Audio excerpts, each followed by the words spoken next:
evening and welcome to the Plastic Crack Podcast, episode 27, I believe. I wanted to call it a cracking way to hell, but there's loads of different ways. Yeah, we got a way down to Cracktown, I think I put it down to, did I? Or road to Cracktown? Way to Cracktown. Oh, There's way going to to be Cracktown. people clicking on this video for completely different reasons. It's the only show on a Monday night where you got a guy that's wearing the French are like Ultramarines t-shirt because it now fits, Dom.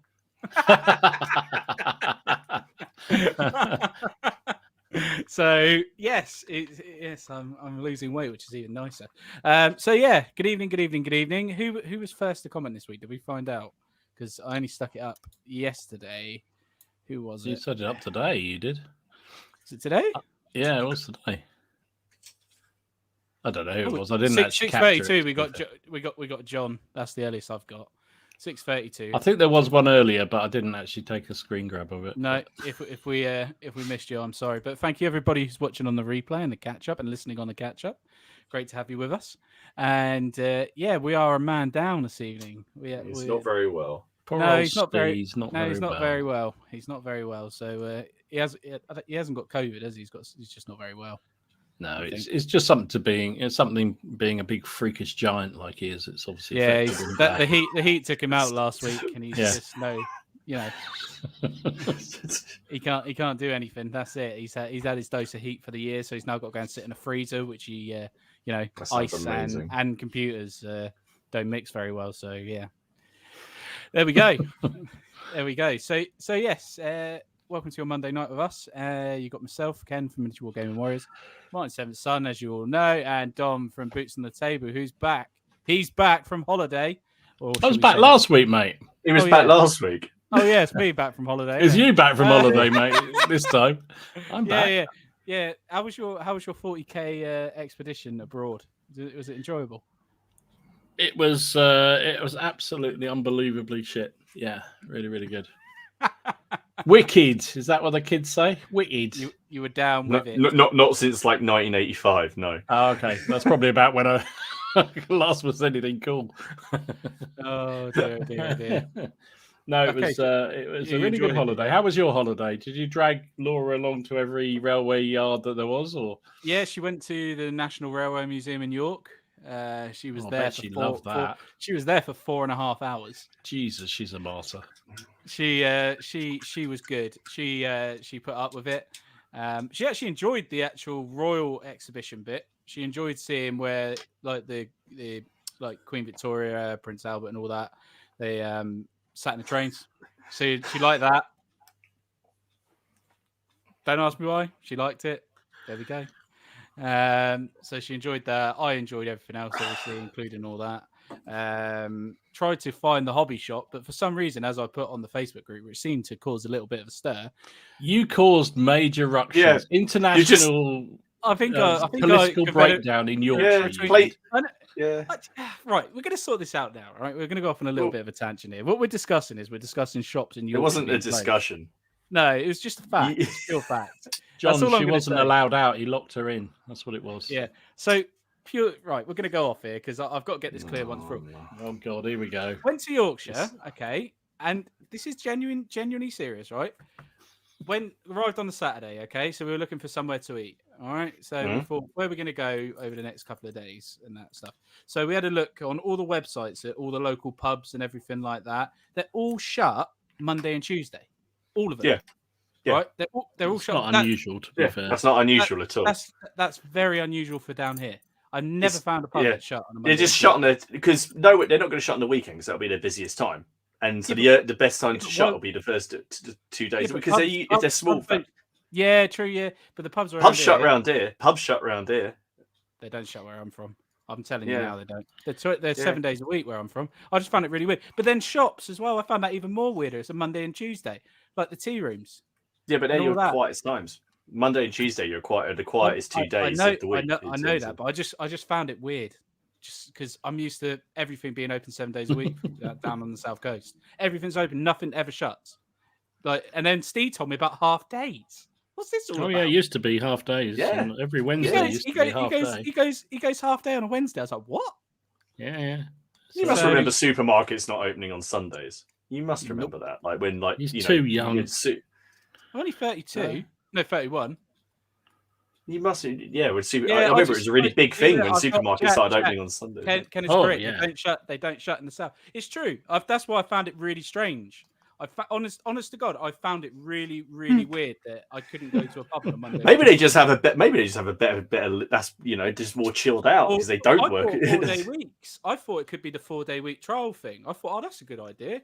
They're starting to do 4-day weeks. I thought maybe it's just they heard you were coming and they just if they've been trialing it, mate, they've been trialing it for about 100 years. Yeah, and that was the other thing, right? Because that's what threw me. We wanted to go to the train museum when it was the hottest day because there was air conditioning in there. Yeah, so York on the hottest day, 40 degrees, air conditioning inside the train museum on a Tuesday. No, shut. Why's the train museum shut on a Monday and Tuesday? Did it pull out the station? Depends how many staff they can get as well, though. Especially things like museums now at the minute. It depends also if staff are volunteers or if they're paid, or it depends. I don't know. I'll just leave that. I did enjoy. I must admit, I enjoyed my time in Yorkshire, but yeah, I'm not doing that drive again. Fuck that. Did you go to any of the places I told you? Yes, I went. You must have seen the Micklegate Bar because that's just sitting there in the road. Yeah, I did. Yeah, I also went down to Harry Potter Street as well. There's a Harry Potter. You don't know what that is? There's a street. There's a street in York that is in the Harry Potter films, where it's quite famous. I can't believe. When I was at university in Leeds, we used to do it used to be a freshers trip to the Micklegate, and we used to do a pub crawl down. There's more pubs along that road than anywhere else, and I think the final year I did it, they stopped allowing us to go because it was just such a mess. Yeah, I've went stag do in York. But no, I did genuinely really enjoy it. It was a lovely time, and people up there were absolutely lovely. So if you are thinking of going on holiday to Yorkshire, I would recommend it very much. So we stayed in North Dalton, which is not far from Bridlington, which was really nice. I saw puffins and seals. It was. Did you go to Jorvik? You must have done the Jorvik. Really? No, because he told me where he's going. So he said, "Oh, where should I go?" So I said Jorvik, but I deliberately didn't call it Jorvik Viking Centre, which is what it is. I know. I googled it straight away. Vikings, and I was like, "Yeah, good luck, mine." You can't not go to York without going to the only reason I got Laura to the train museum because it was free. Jesus, Jorvik ain't free. Jorvik was like 15 quid. I was like, nah, better not. I'll get shot. But yeah, no, it was good. It was really good, and good. So I had a good time. But yes, I am an entitled sevener. That is very, very correct. I must admit. Some shops still have to shut half day on a Wednesday. Fair one, just not down where I live.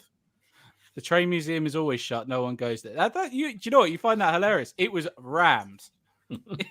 It was actually really busy, and I must say, hang on, it was free. It had air conditioning, so probably that's why. There were some rather very good-looking ladies in there, I must say, that looked like they were enjoying the trains more than the boyfriends. So that's all I'm going to say. So, hello, they do exist, and Laura was like looking at me very funny. So yes. Especially when I kept pointing them all out. Look, Laura, there's another good-looking girl over there. She was not too impressed about that. Wow! Wow! I'm surprised by that, aren't you, Martin? I'm absolutely dumbfounded. Wow! Yeah, that's amazing. Oh dear! But yeah, so yeah, that was kind of my week. So obviously, I didn't get any hobby done apart from I tried to go to a model shop, but it was shut. So I was going to try because I try and go to a model shop every time I go away to spend a bit of money there, the local one. But unfortunately, it was closed, which was a bit gutting. So that's spreading your southern largesse to the northerners. Yeah. I was going in there trying to find some of this fucking 15 mil lark that you got me on now in O group. Cheers, Dom. Just gonna try and try and do that. So yeah. Oh no, we moved on now, Ken. We're not doing O group anymore. They're done now. They're done with that now. That's all done. You're doing ducks now, aren't you? Ducks now. Yeah, that's it. That's so last year. Say? Yeah. Ducks. What's that? Yeah. What the hell's that? 28. And what is it? It's Romano British. King Arthur versus the Saxons that are invading because the Romans have left, and you have a little mini campaign. Can I use my Normans? No. No, but someone has written a Norman. There you go. I'm done. If you hadn't got rid of your Vikings, you could have used them. I've still got them. So yes. Happy days. Okay. Did you make it to? Did I make it to Rails? Of course I did. That was an hour and a half on the Saturday, and Laura was fuming because I said I'd be an hour, and she thought an hour meant 20 minutes. So I purposely put my phone on silent, and it was only when she came round after an hour and a half and actually came in the shop to drag me out and started cursing at me quite profusely, I had to leave. I was quite sad. I didn't get to finish it. That woman is a martyr. That's all I'm saying. Yes. How does he still have a girlfriend? Well, she's going to be my wife next year. That'd be even more funny. And there's your answer.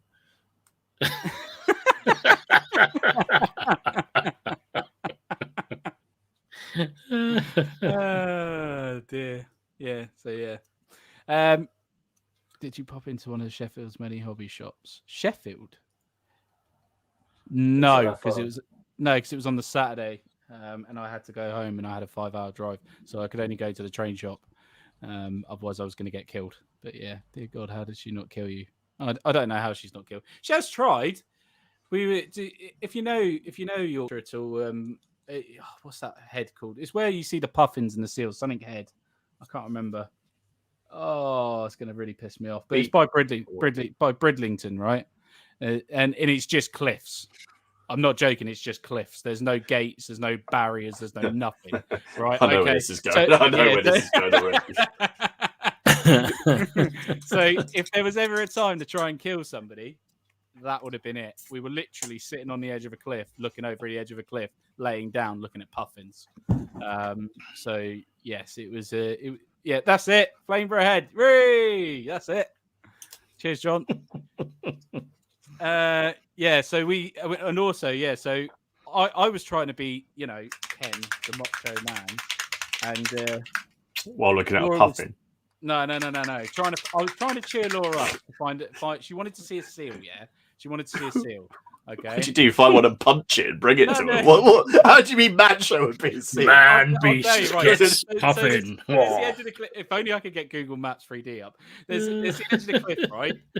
And I went over the edge of the cliff, down a little embankment steep bit, and over like this big crack. And I looked over, and it's like about 150-foot drop, but there were seals there, and it was really steep. So I had to literally help carry Laura down there, hold on to her, because I'm not joking. The ledge was this wide, and I'm not kidding. So I nearly killed myself to see a seal, but I had a very good time that evening. Jesus Christ. And welcome everybody to the world of Ken. Yes. Ken is a bad influence on the community of Wargamers. Am I? Oh no, that's not good, Gary. She's not going to like the comment I just said. Oh dear. My wife said you need a slap, Gary. She's not wrong. Do you know what cracks me up though? Is your wife's actually listening. Cheers for listening. He's probably one of those people who puts it up on the television and makes everybody watch it, and everyone's just going aghast at what you've just talked about. Yeah, there you go. It's my channel. It's fine. I'll get demonetized. It's not a problem. So let's get back to wargaming, because we've gone off on a massive tangent, and there's no difference from me. So, Dom, did you get anything painted this week apart from 3 armies and maybe a bust? A bust? I never. I thought you were going to say a bus. I was like, it's a bus. He's gone from trains to buses to God knows what else. He's got a double-decker bus in his car. Yeah, I did a fair bit this week, which was pretty fun. Although I did cheat a bit, so I picked up some some already painted 15mm Germans, because I want to expand my O group force to be able to do sort of early to mid-war. So I wanted them just in field grey, and I picked up some on eBay. Somebody was selling, and they were pretty good. So I just finished them off and based them up. So that was that lot done. Nice, very nice. Yeah, they came out all right. Actually, they're quite. I mean, they were pretty much done, so it was a bit cheaty. But and then there's some support options for them as well. anti-tank rifles, heavy medium machine guns, and some commander crews. Sorry, I've just seen Simon's comment. I've just seen Simon's comment. Sorry. You're not wrong, Simon. Disappointment, mate. She's privileged to be with me. Privileged, Jesus Christ. Anyway, also a couple of scout cars. There's a box for you behind there as well, Dom. Or did you forget about it? Oh yeah, no, I know about that. Thank you. I've got a box here for you as well. Oh, okay. So there's some. These were also things. These were pretty much painted, so I just finished them off. Ooh, yeah. But then I also bought some, also on eBay, some Panzer 38Ts. I painted these up properly.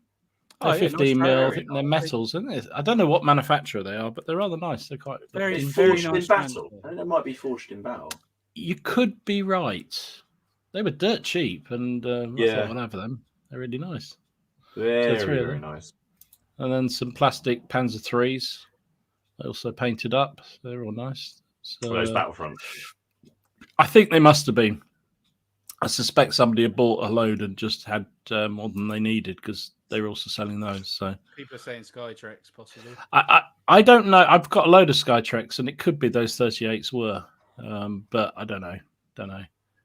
But because 28mm isn't dead, I thought about doing some 28mm. So I have found these in the pile of opportunity.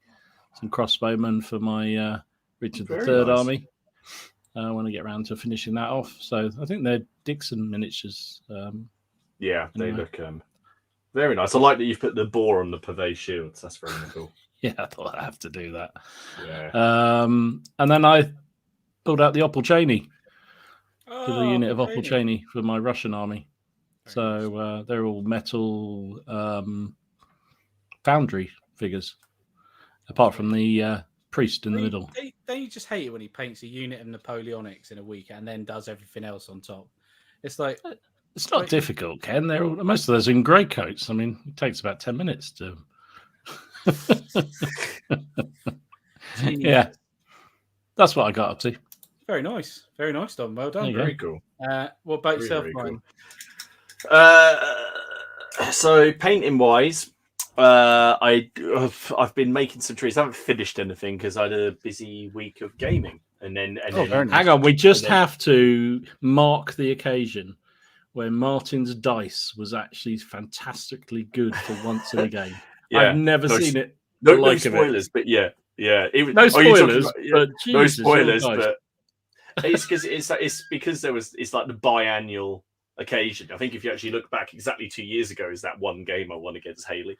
Do you know, I was beginning to wonder whether those 7 dice actually did have a 7 on them, some of them, because you never saw them, but you rolled so many.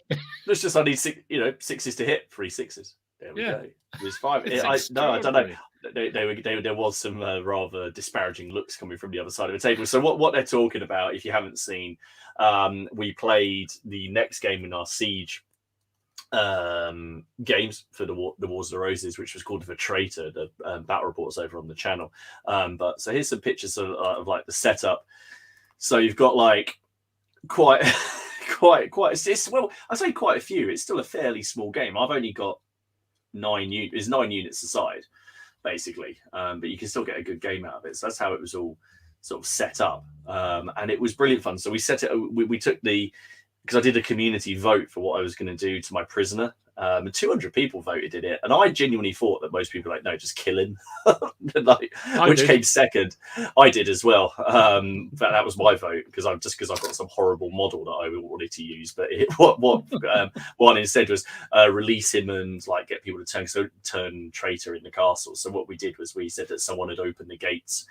So my men got to deploy 1 unit on the drawbridge when the alarm is raised, and then it just went from there. So we had this cracking game as my men were sort of like breaking in. So the men were coming into the castle. It was absolute carnage. The game. There was so. You know, my biggest disappointment out of that game, and I thought it was an absolute belter, was that you normally have all those dead bodies for every casualty. I wanted to see them just piled high in that. We ran out.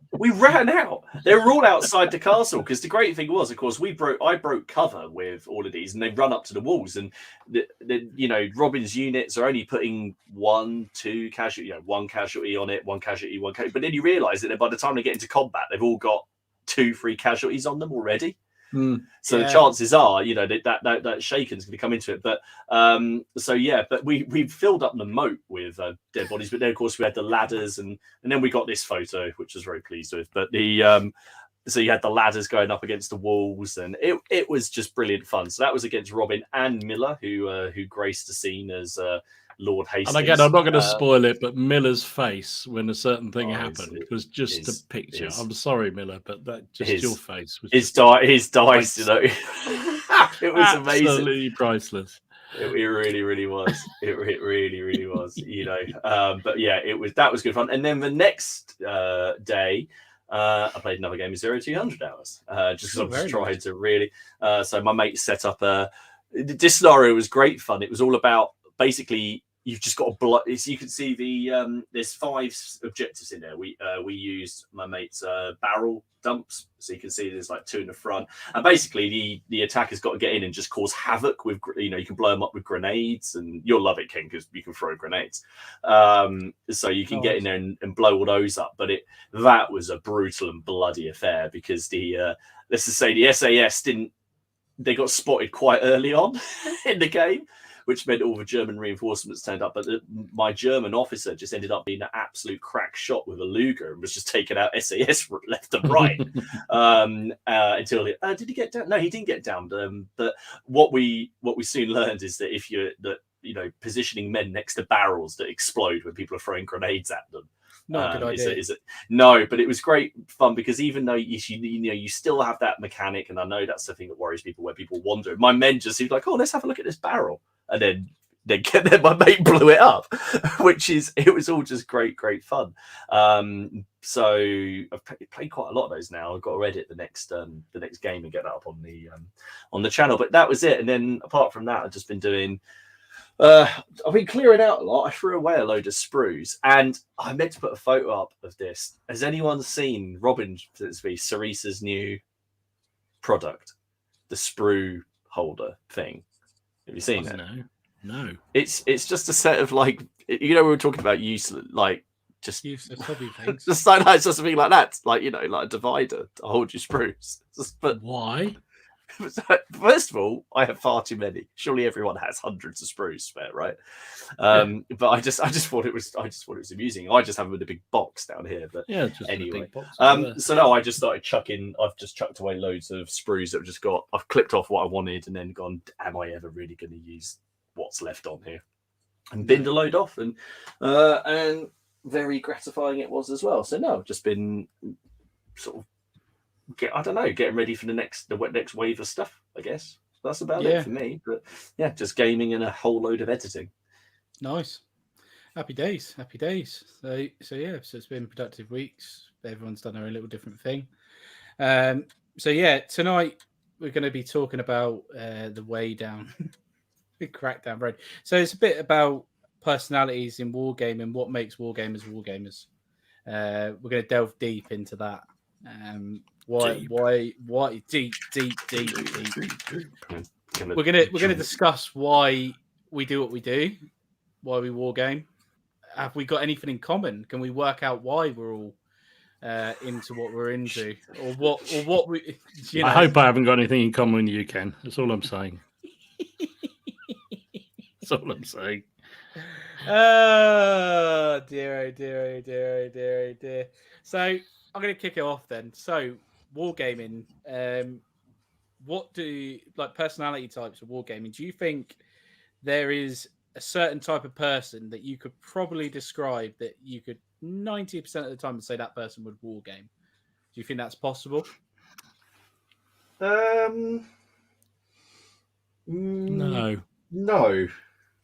Okay. I would say no. I think wargaming's a pretty sort of broad church, as it were. You know, there's all sorts. We just look at the chat now. I mean, if we could get, I mean, what would you say? Is it by profession? I mean, I know quite a lot because we chatted before. I think it's quite a lot of varied professions in the chat. Do you think it's a state of mind? Do you reckon it's a state of mind? Do you know, I do wonder actually whether that has changed. I mean, I think in all seriousness, I think again a few years ago, I might have been tempted to say they were largely fat, middle-aged, carrying backpacks. But I think that's changed. I do think the hobby. I mean, there still are quite a lot of us like that already out there, still out there. But who you calling middle-aged? Me.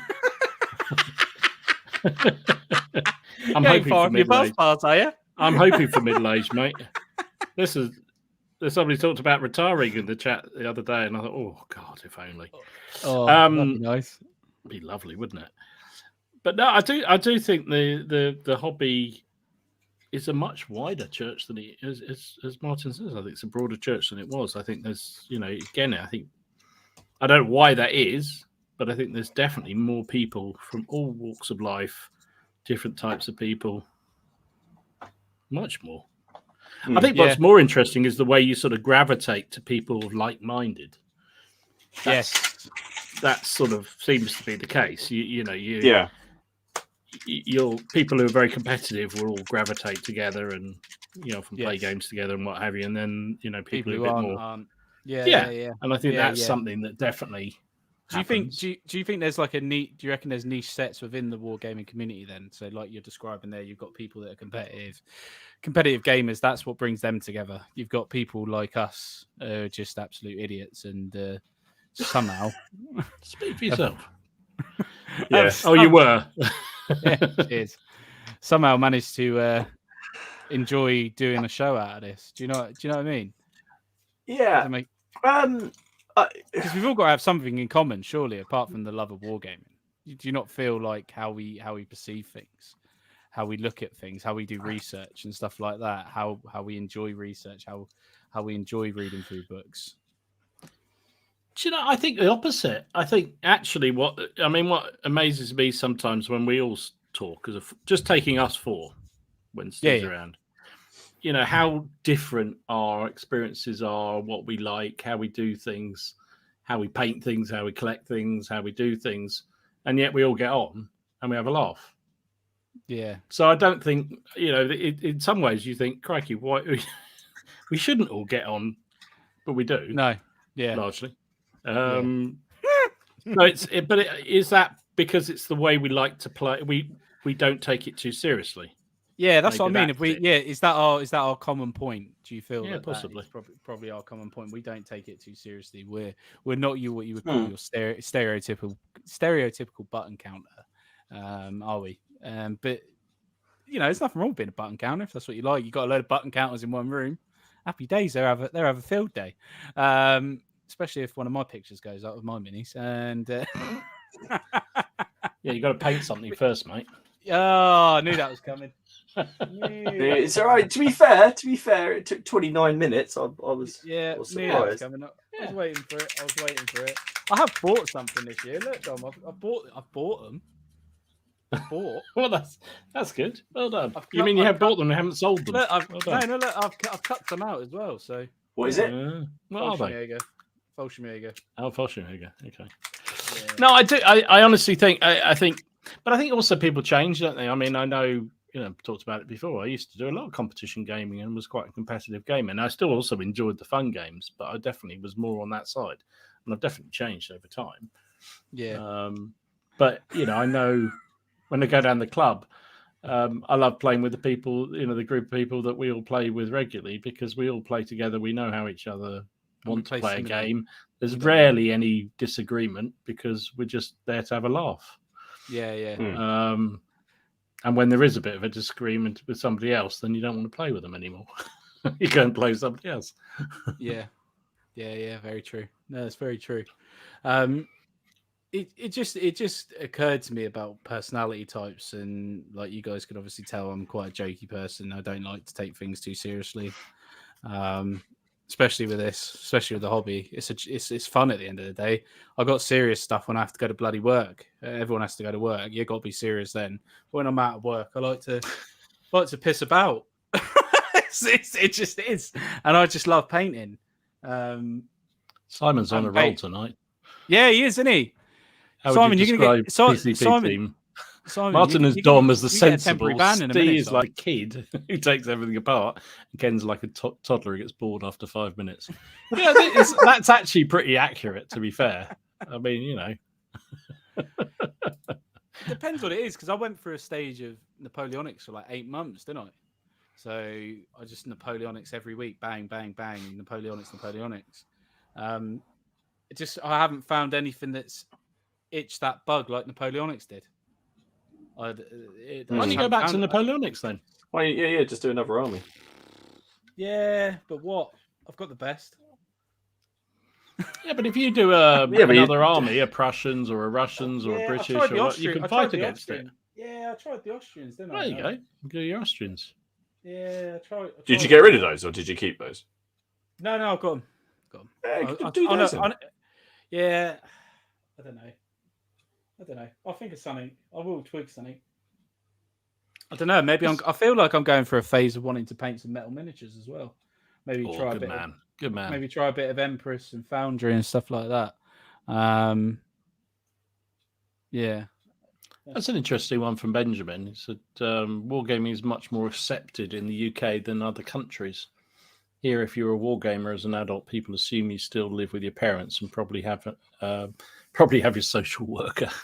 Well, at least 25% of us have a social worker around here. But I think it's an interesting one. Does it change in different countries? I don't know. I mean, that's very much how it used to be here.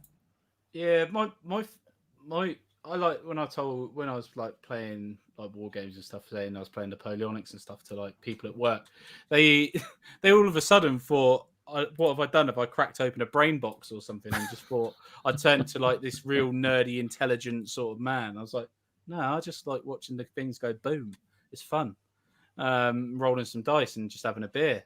And they're like, "What? You don't sit there like..." They're imagining I gather the 70s and sit there with a pipe and big old fat rule books and, 1-to-1 scale Waterloo and all that sort of jazz. That's what I think they're thinking of. And it's like the model amazing. It does sound amazing. It does. Apart from the pipes, because I don't smoke. But yeah, the beer sounds good. I really, really, yeah. I'll talk about beer later. I tried some of this weird shit that you guys have been drinking. I'll talk about it. Yeah. That's something to look forward to. Yeah. Well, why us? Do you mean Steve? You mean Steve's horrible stuff? Steve. Yeah, Steve's weird and wonderful, wacky stuff. Yeah, strange. But yeah, no, it's like someone put it quite well. I'm a hobby butterfly. I can't stay something too long unless I really, really enjoy it. Which is really weird because I've kept up my trains for about 6-7 months now, which is very strange. I've kept doing that, and I'm determined. I like to see an end result. I guess that's what it is. It's like I've got the stuff painted. To me, I don't know if I turn into like I've got it painted now. Unless I play something different, I don't need to paint anything. If that makes sense. You need to get some gaming done. That's what you need to do. Yeah, I'm down the club Friday. So you should maybe look at doing some skirmish, like getting some skirmish forces done, because look how easily this club's closed Friday. The one week he said he's going to come down on Friday, and the club's closed this Friday. Are you free? Tell me you're free. Possibly, I need to check, but yeah, it is not closed. Anymore. Suddenly, I'm very busy. You should maybe look at doing some skirmish games, because do you remember how quickly you painted up your Dead Man's Hand? Yeah, stuff, and you just got divorced done. There are quite a lot of games, and it's worth, like, for example, one off the top of my head, Bushido, which, even though it's not all samurai, there's loads of factions in it. You could use your airbrush on them. They've got some really, really nice models. You only need about 5, and each one's individual. No repeats, and there you go, bang. It's a force done. Yeah. Sometimes you just need to do something completely different to what you've been doing. So like non-historical or you know, something like that, and then you could achieve. I've got the Boroughs and Badgers guys out there. Exactly. Yeah. Correct them out. Just need to prime them and get on and do them. And the nice thing is though now is the house is pretty much done now. I'm nearly near enough. I've literally near enough finished it. It's pretty much mostly done, so I haven't got to concentrate on that at weekends now. So I'm actually going to get some time to actually do some other things, which is really nice. But again, I'm splitting it between two things in a minute because, like I keep saying, I keep mentioning trains. I'm enjoying doing the train stuff because it's carpentry, and I'm trying to get to that point of I really can't wait to do the terrain. Really, really looking forward to that.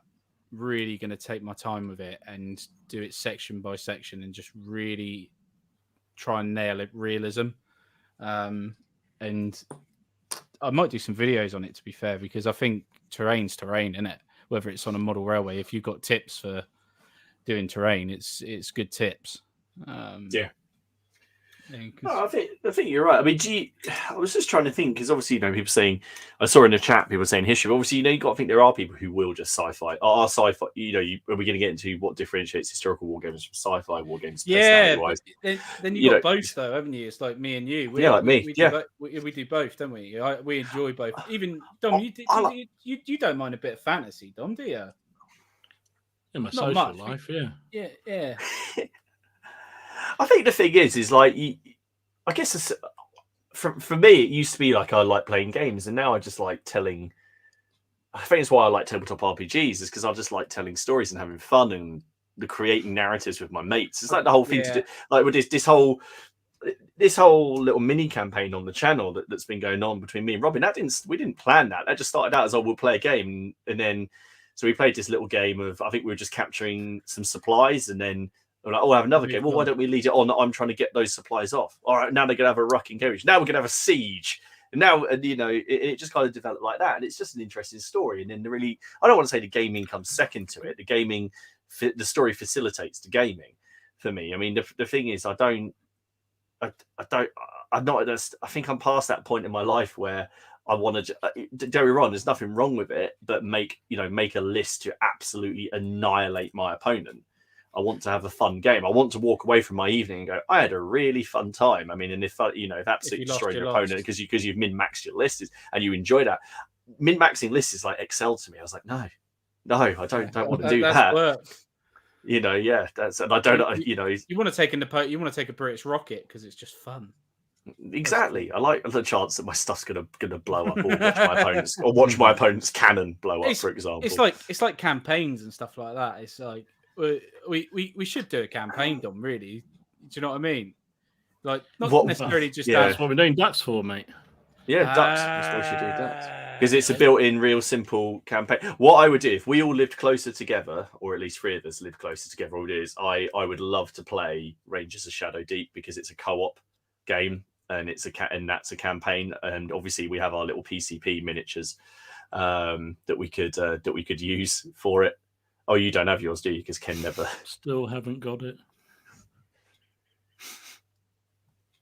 I don't know Not that I feel bitter or anything, but So I think it's interesting. But okay, so question for the chat here, because I'd like to know, genuinely like to know the answer. We sort of moved a little bit away from it, but. Do you tell people you work with and people you socialize with out of wargaming that you do wargaming? Say that again. Do you tell people that you're a wargamer? And do you not feel weird? Because I tell people, but I feel weird when I say it. Does that make sense? If people, I don't sit down in conversation, and I don't sit down and go, if they say what you're up to or something at the weekend, I go, my mate's coming around and we're gonna we have. Games. They're like, what? Board games. Like, no, board games, war games. Something like that. I don't know. Ashamed of it. I don't. Well, that's what's interesting to me, because years ago, I think everybody. I honestly think, well, certainly maybe it's just me at my age. Then people didn't admit it. It was almost like a guilty secret. The perception is it's a much more acceptable, inverted commas, thing to do now. I think people now see it though. If you look at what we do, and everybody's painting, no matter your skill level, you're still creating art in a way. It is art. Well, what you are doing. If someone said, "Oh, I paint pictures of still life bowls of fruit," it's no, that's still, I'd find that personally mind-numbingly dull. But I appreciate the people that do it, have skill doing it, and to some degree, I'd like to know about it. I don't, I think there's been a couple of people who have asked me like a few more questions about it, but unless they press the issue, I won't talk about it unless they're interested in it. But that's the same as like my friends are into football, and I despise football. So whereas so they make an effort around me. I can appreciate they enjoy it. Yeah, but the same thing. They'll ask some questions. They'll say like, I'll say, "What are you up to?" They'll say, "I'm going to the game." "Oh, who are you going with?" "I'm going with who's playing." And that's about it. So no, I do. I think the only person I don't really talk about it with is my parents, because like they had to suffer through it when I was a teenager. so they have nothing but hatred.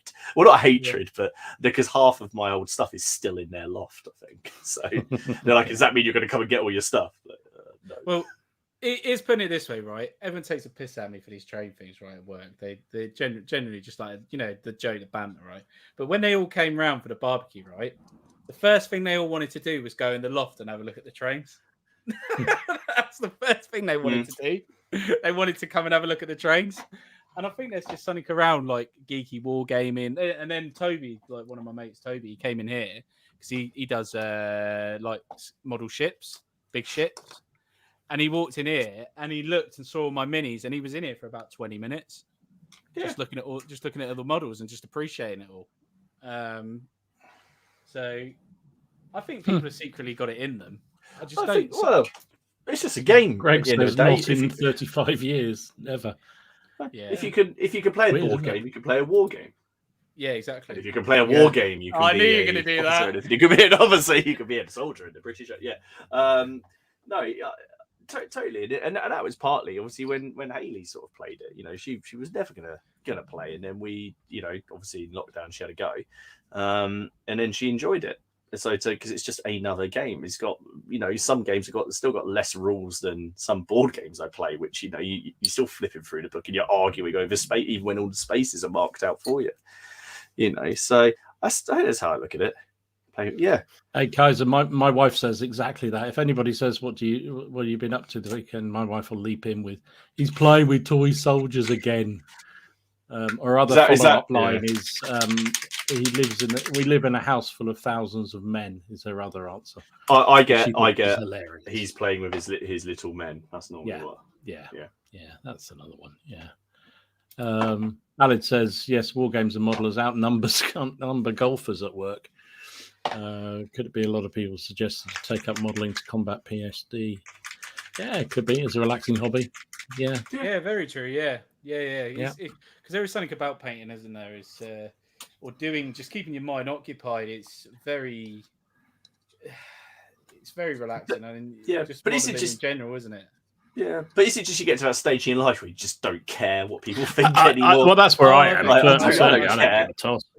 Yeah, I don't care. I said it in a job interview the other week. I wouldn't do that. I was wondering what. I probably wouldn't. No, but I used it because it was quite. No. It's quite good because I used it for patience. So they were asking me when have you had to like be really patient with things, and then I described like painting, and I went into depth about it. Loved it because it turned out he was a wargamer. So see, if I got asked that question, I'd just say dealing with my friend Ken. Yes, that was going to be my answer. Then just send them to a link to one of our videos. No, well, we'd just be dealing. Well, I'll just show them a picture of our chat. I think is probably the. It's like that. But yeah, no, it's I don't know. I tell people that I war game, but I always feel weird, especially I don't know why, but especially women. I always feel weird telling a woman that I war game, but I don't think I should. Do you know what I mean? Because the first question that normally comes out to other women, or you shouldn't talk to other women. You know the restraining order is still in effect. You're trying to say something in this video. No. So like colleagues at work and stuff like that, and you talk about hobbies and what you do and sort of things like that, and I say I war game and stuff, and the first thing most of them normally say to me is, how does your girlfriend mind it? Does she mind it or not? And I'm like, yeah. Yeah, she does. Does she get annoyed by it? Yeah, she does. Yeah. Do you know what I mean? Or I've always Ken talks. I don't know. See, I guess a lot of my friends, if they're not for example, my school friends, I'm the only one out of the 6 of us that sort of went through school together. I'm the only one who war games. A couple of them are sort of into board games. One of them will do tabletop RPGs, but hates wargaming. But he loves RPGs, but he hates wargaming.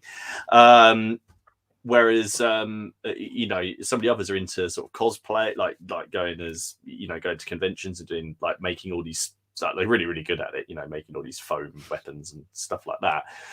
And then, so I think other ones, it's just varying levels because it's all still pop. Well, no, it's not pop culture, is it really? Wargaming, 40k maybe now, is that pop culture? Yeah, getting there. Lord of the Rings is very close, very close. If there's a film that comes out, then I would say yes. But Ali's put here. But do you admit being a train spotter? Yes and no. What's worse, Ken, a wargamer or a train spotter? Oh, saying you're a train spotter, I think. I'm not a train spotter, though. I don't... That's really weird, though, isn't it? I don't like looking at trains when I'm out and about. I don't get, like, the trains go past on the railway. It's really strange, isn't it? I've got to admit, it's really weird. So, like, I went on the Flying Scotsman, okay, for last year for my birthday. I really enjoyed it, don't get me wrong, but it wouldn't have bothered me if I'd never been on it. I didn't, I wasn't so excited that I had to go on it. I just like, I think I've worked out, it's the engineering side of it that I really enjoy. I like how it works. I appreciate the engineering that's gone into how a steam engine works. Does that make sense? But you don't like traction engines? No. There's just so many weirdnesses going on with it. It's weird, isn't it? I'm sorry, but I'm not. I'm an individual. I don't really get it for traction engines. I don't feel the same. No. No, it's weird. Dear. So weird, but but no, it's strange. Cornish Crusade says that my partner regularly refers to our miniatures as toy soldiers or man dollies. Man dollies. I think I would take offence at the last one. That's Laura for sure. calls them miniatures. Laura does call them miniatures, which is quite nice, not to be called little playthings or something like that. She does call them actual miniatures. Benjamin says my ex-wife always called my miniatures his toys. Partly the reason why there's now an X in front of the title. And Greg said it took him 6 months to tell the missus, I have something in the shed I need to show you. She was relieved. She thought it might be a body in the freezer. I don't know when I can't remember when I told Hayley. I'm pretty sure she come round and I was just painting something. Yeah, I can't remember. She knew I was into tabletop RPGs because she come round one time and sort of gate crashed our game. And my friends at that point hadn't really met her for very long, so they were a bit unsure about how to take it. Because also there was a woman at that point joining our game, which was slightly odd to them, and probably the fact I had a girlfriend at that point as well was slightly odd to them. I can't really remember. I don't think I ever sat down and went, Hayley, there's something I need to tell you. I blow £250 a month of my wages on that. I can't even think. I don't think we would have been here if we'd What was that? Chat. So I don't think we'd be here if we'd have had that chat. All right, okay. Right, good point, Hayley. You have to watch 24 at that point. Oh yeah, I forgot about that. Right, off you go. Yeah, okay. I won't. This is probably not a story that needs to be told. Yes, it does. This is the humiliate Ken night, not drag up Martin's past. I think this may need to get relived at CrackCon 3. I won't let you forget about it. That's what we should call it. CrackCon 3. I won't let you forget. Lest we forget, yeah. Lest we forget. But no, I think Laura discovered, because I just brought home like an Imperial Guard army. I made the rookie mistake of going into Games Workshop and handing over my card and just going, "Can I have an army, please?" And yeah, she wasn't too happy when I told her how much it was. So maybe that I went off on the wrong foot. Maybe I should have just bought a box. I've told you the story. The first time Elaine went with me to a wargaming show, which was Salute at Kensington Town Hall, cost me a frigging fortune because at lunchtime we went out and we went in the big department store down there and bought a very, very expensive sofa. So my figures were peanuts compared to what we spent on that. Jesus. That was the last time she ever went to a show with me. Funny that. Probably for the best. Actually, that's not true. She came just recently. We went to a little local one, but that was only because we stopped for about an hour. Yeah. Robin's just posted something. Does anyone else find it actually have quite a low tolerance for other wargamers? It's posted on like Facebook group. I know what you mean. I think I know what you mean. I don't. I guess it's maybe if you see people acting somehow how you wouldn't in your game, but then you have to kind of remember it's their game and they can do it their way, I guess. Yeah. There are definitely some people, but it's like everything in life, isn't it? There's people that you really like and other people that you tolerate and other people that you really don't tolerate at all. It's no different. No, this is very true. This is very true. Yeah, there are some more people you just can't get rid of. Yeah, I know. Just keep hanging around. No. All right. Hanging around. You asked me. We nearly had the fans don't know, but we nearly had a original two, just the two originals tonight, didn't we? Martin nearly couldn't make it, so you'd have had a classic episode. That would have been interesting. I was trying to get red ants off of it. Yeah, it wasn't a fun day. Well, it was a fun day, but apart from where all the red ants went in my boots, yeah, that was a your feet are quite happy now. Well, I wear like 2 pairs of socks when I wear my boots. Weird. She's taking the piss out of you, Martin. I know. I want to know about this 24 thing, Hayley. I'll tell. She can't hear you. I'll tell you later. That's all right. I'll send her a message on Facebook. Jesus Christ. Oh dear. Oh dear. But yeah, no, it's we've gone completely off tangent. Do you know what I just seen? Someone's put out the Windy Boat game. A combination of watching the movie Master and Commander, listening to the Pirate History podcast, and seeing other people play the beautiful boats led me to inevitable purchase of Master and Commander. Good purchase. Yeah, but nice purchase. Just don't glue the masts straight away. Do it after. Paint the holes first. Martin shut the door quick, apparently. It's too hot. It's too hot. That's why I had the door open, but I am noticing my mistake. Do you know one of the things I wonder about wargaming though is kind of like I used to do a lot of team sport when I was younger, and I really loved it, and it was that camaraderie and that fun you had, and it's in a sort of a tiny way. Wargaming's a bit like that. Yeah. I love that kind of banter you get around the table. I love the friendship you have, the sort of ongoing jokes, in the same way that somebody drops a pass on a critical game or something, and you never let them forget. It's the same with this, when someone constantly. And that kind of is part of what I like about it. I think over the years I've realised. Yeah. No, I think I think you're right. But I've really only had that since starting the channel. To be fair, I mean, I was in a few Facebook groups and posted up pictures of my games, and other than people just putting on some comments like, "Oh, that looks cool," or how do you do that? I didn't really interact with people very much because it was just all based around my friends that we were playing with. I say we'd only been to a club a couple of times, but then ever since doing the channel and joining, and obviously we started our Facebook group, and it's gone. That's when it's become, I found more wargaming, shall we say, friends in the last sort of 3 years, 2.5 years, 3 years that the channel's been going. 3 years. Yeah. Than I have sort of in the preceding 15. Yeah, it's quite crazy, really, isn't it? Just like the community behind everything, and how it feels like a lot of us are very similar, but a lot of us are very different at the same time within the PCP. It's all the community members. We all have like the same sort of. I feel like we've got the same sort of attitude towards. Towards. Well, we've only gaming. We've only ever had to. I think there's only one post we've ever had to kick. in the whole history, which I thought was pretty good. Because if you go over on the Napoleonic, some of the Napoleonic ones or the World War II ones, they must be ending them every day. Yeah.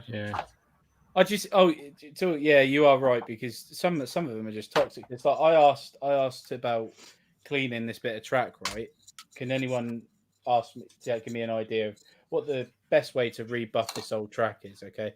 Oh my god, did I start a war? I didn't even generally mean to.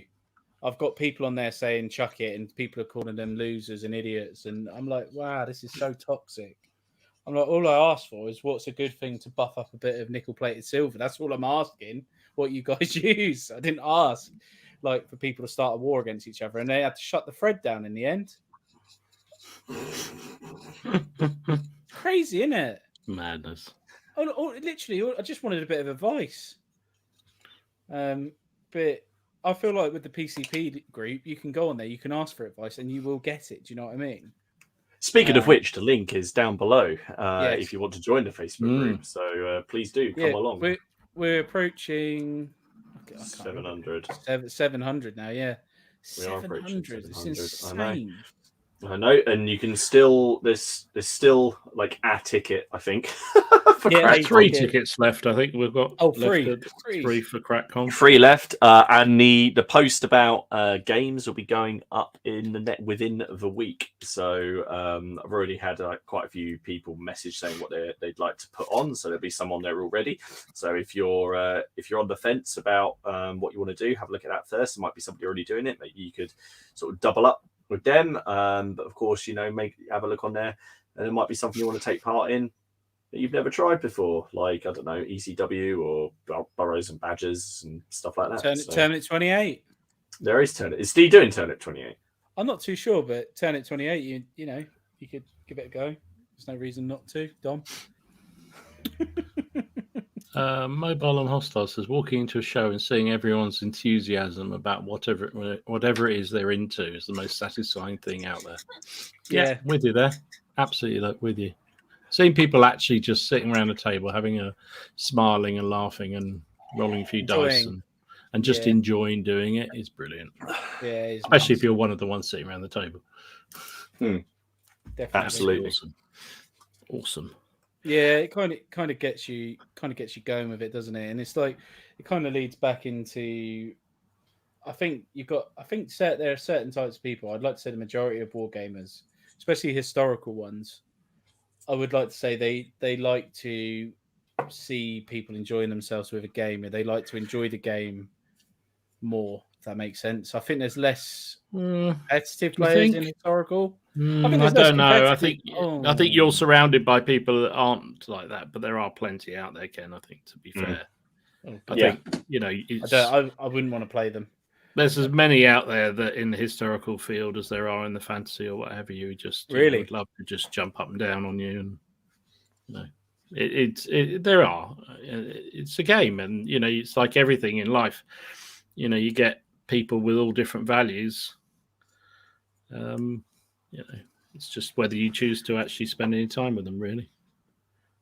There's a couple of people, even within our club, I can think of that are extremely competitive and, nice enough chaps, but I wouldn't want to play a game against them. Oh, okay. I'm trying to. Oh, yeah, I know you mean now. Yeah. So, I think that's the way, and that's fine. I say it's not a problem. They always have every week. They have a group of people. They'll always play together. And other people that will play because they have similar ideas, and that's fine. Just not what I want. Oh, Louis Baby's got a good one. Is winning important to you? No, not at all. If it was, I'd have given up on wargaming years ago. I'm going to say sort of, because I do like to win. I'm never one of these people, and I admire you guys who just say, I just want to play the game. I do want to win, but ultimately, if I end up losing, and it was an absolute belter of a game, I'm perfectly happy. Yeah, it's when the dice gods don't go in your favour at all, Dom. You kind of get a bit salty. Yeah, I do. And I think that is still that legacy of the competitive gamer in me. Is that when he changes the dice? Yes. Yeah, I do. That's why I change them all the time. Now I know it pisses you off. I'm going to do it even more, Martin. It's not happening, mate. We were just talking about maybe having a game. It ain't that you cut. No, Yeah, no. You have to. It's like when you go in. It's you have to turn in your dice at the door, and only one set will be handed back. They kept on talking about that in our game, Miller and Robin. I know. They get to like. Brilliant. Did they change their dice at all? They needed to. Jesus, they really needed to. Yeah. They needed to.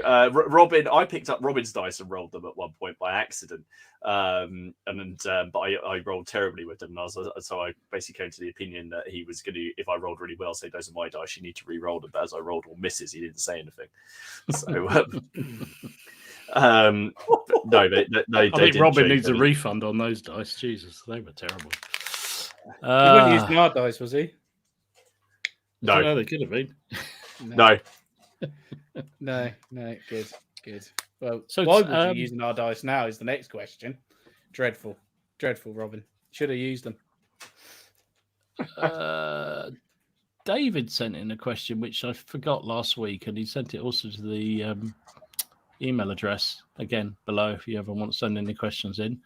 So I promised him I'd ask it. So our group is very fortunate in that we meet weekly, play different periods. How often do you play, and what keeps you motivated between games? Ooh. I know, Martin, you play every week pretty much. I play every.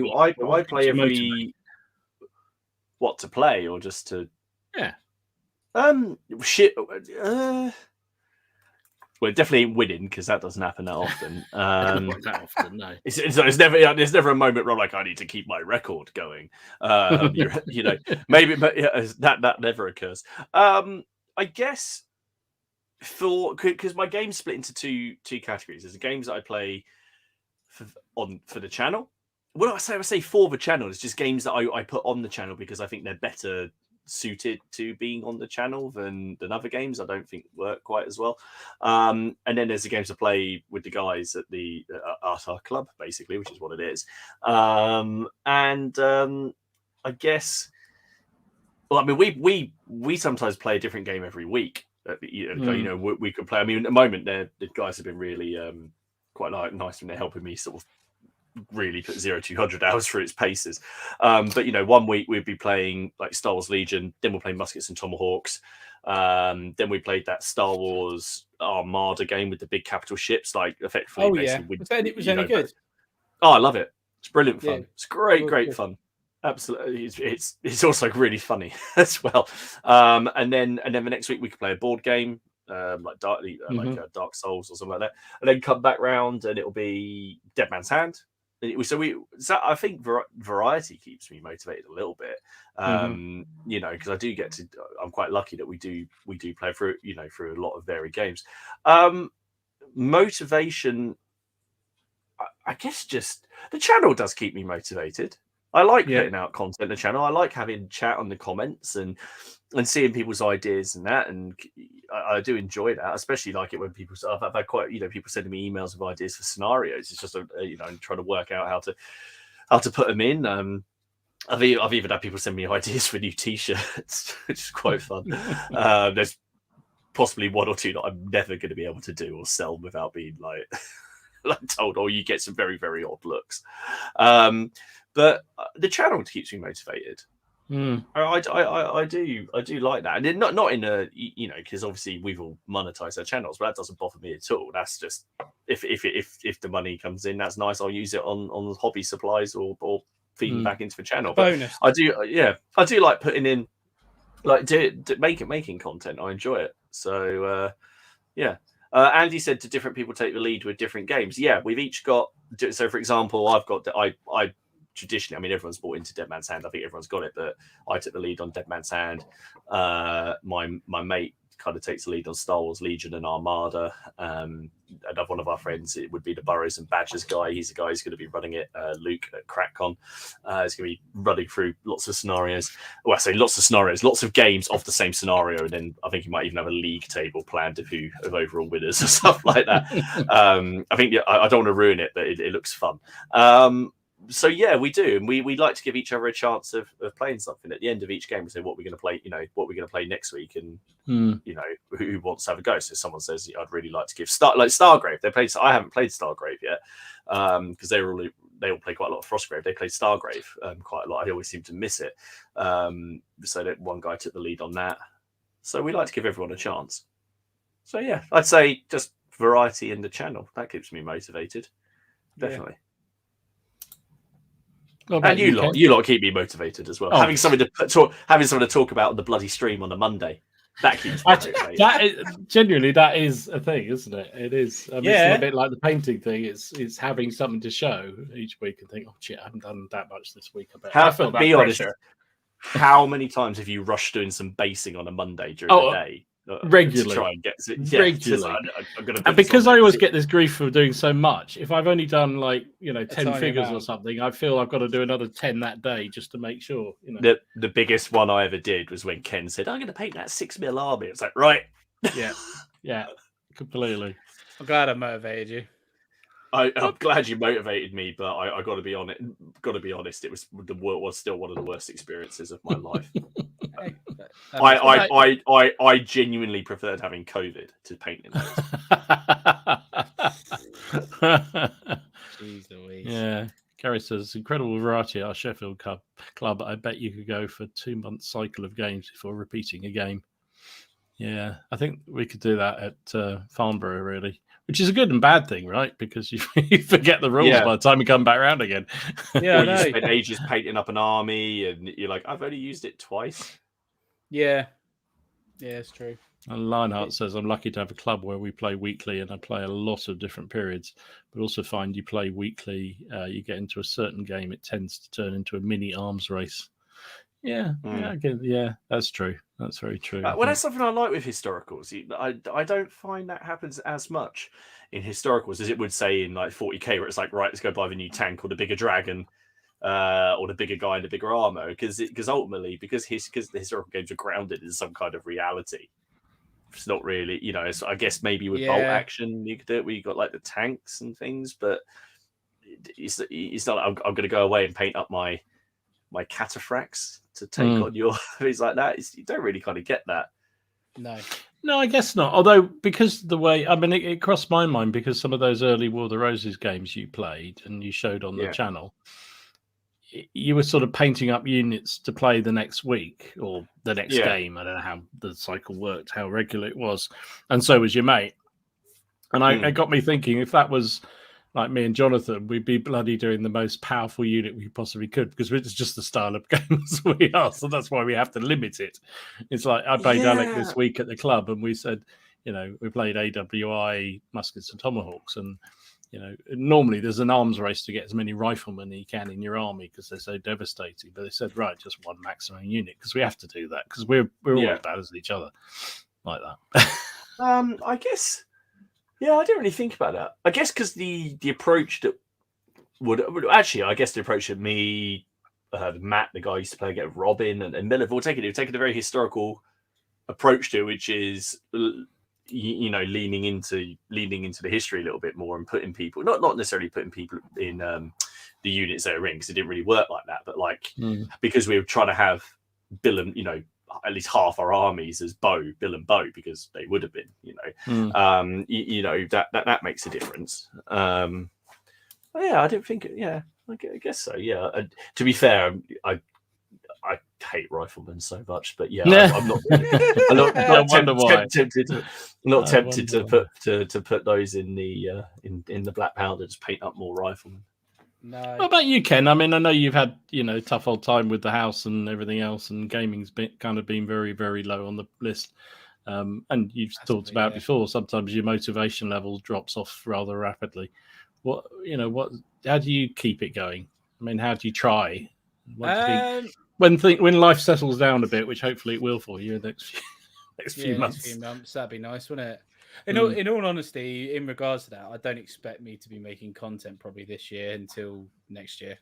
By the time everything's settled down and I'm in a good place for the house and everything, realistically, it's not there at the moment. I've got so many different things I need to do But motivation-wise, I'm already thinking about things. Doing this on a Monday is keeping me looped in the hobby, because if I wasn't doing this on a Monday, I wouldn't be really getting a lot of hobby in, really, because I see other things as a priority at the moment, which rightly they should be. Real life has to take, sadly, even being mature has to come into play at some point, doesn't it? It does. Yeah, it does. Yeah, but I just try. Like I say, it's doing this. It's films. It's reading about history. I've started reading a lot more. I also playing games. I really do enjoy playing. I didn't manage to get to the club very much in the last month and a half because Laura's been had to work Friday evening, so I couldn't get down there. But now she's not working Friday evenings again. I'm hoping to get down there every week. So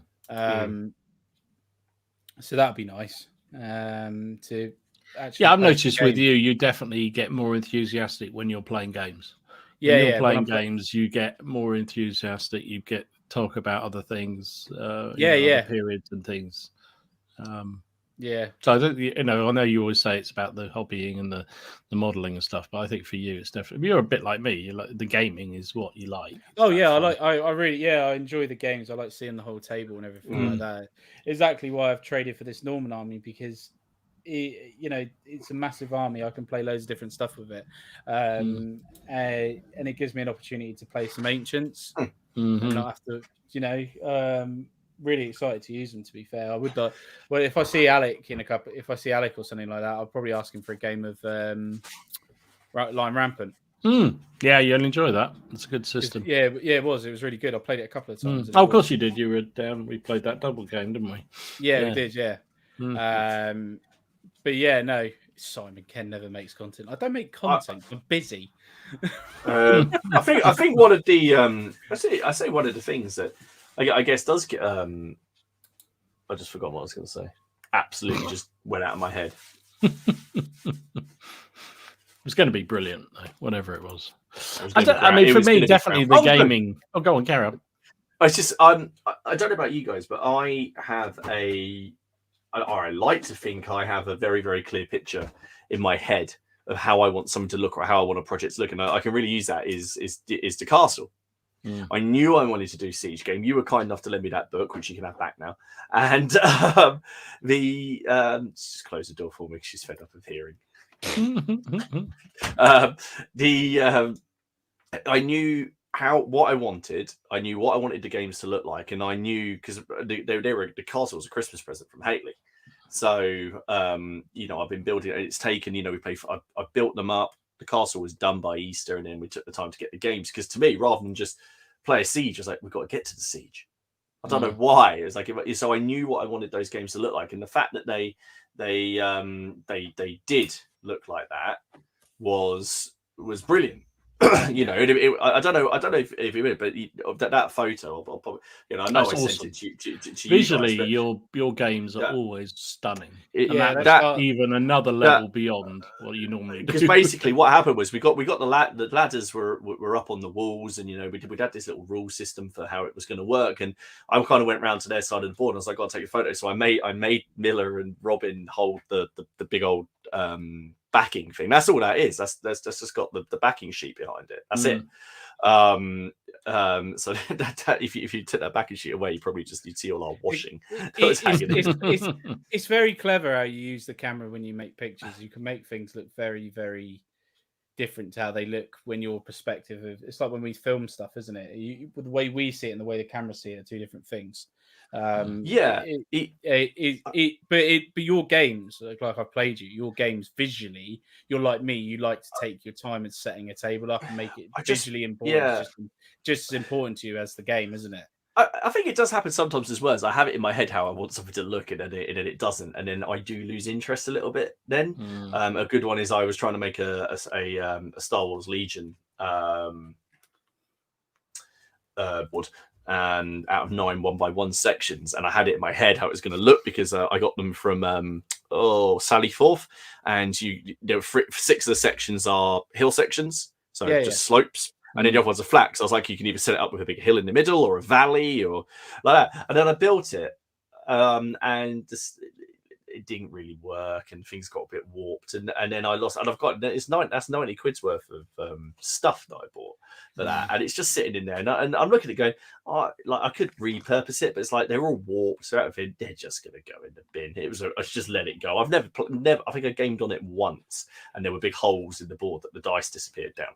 So so certainly, sometimes I have it in my head, and then if it doesn't work, or if it doesn't end up how I want it to, that can sometimes make me lose a little bit of motivation.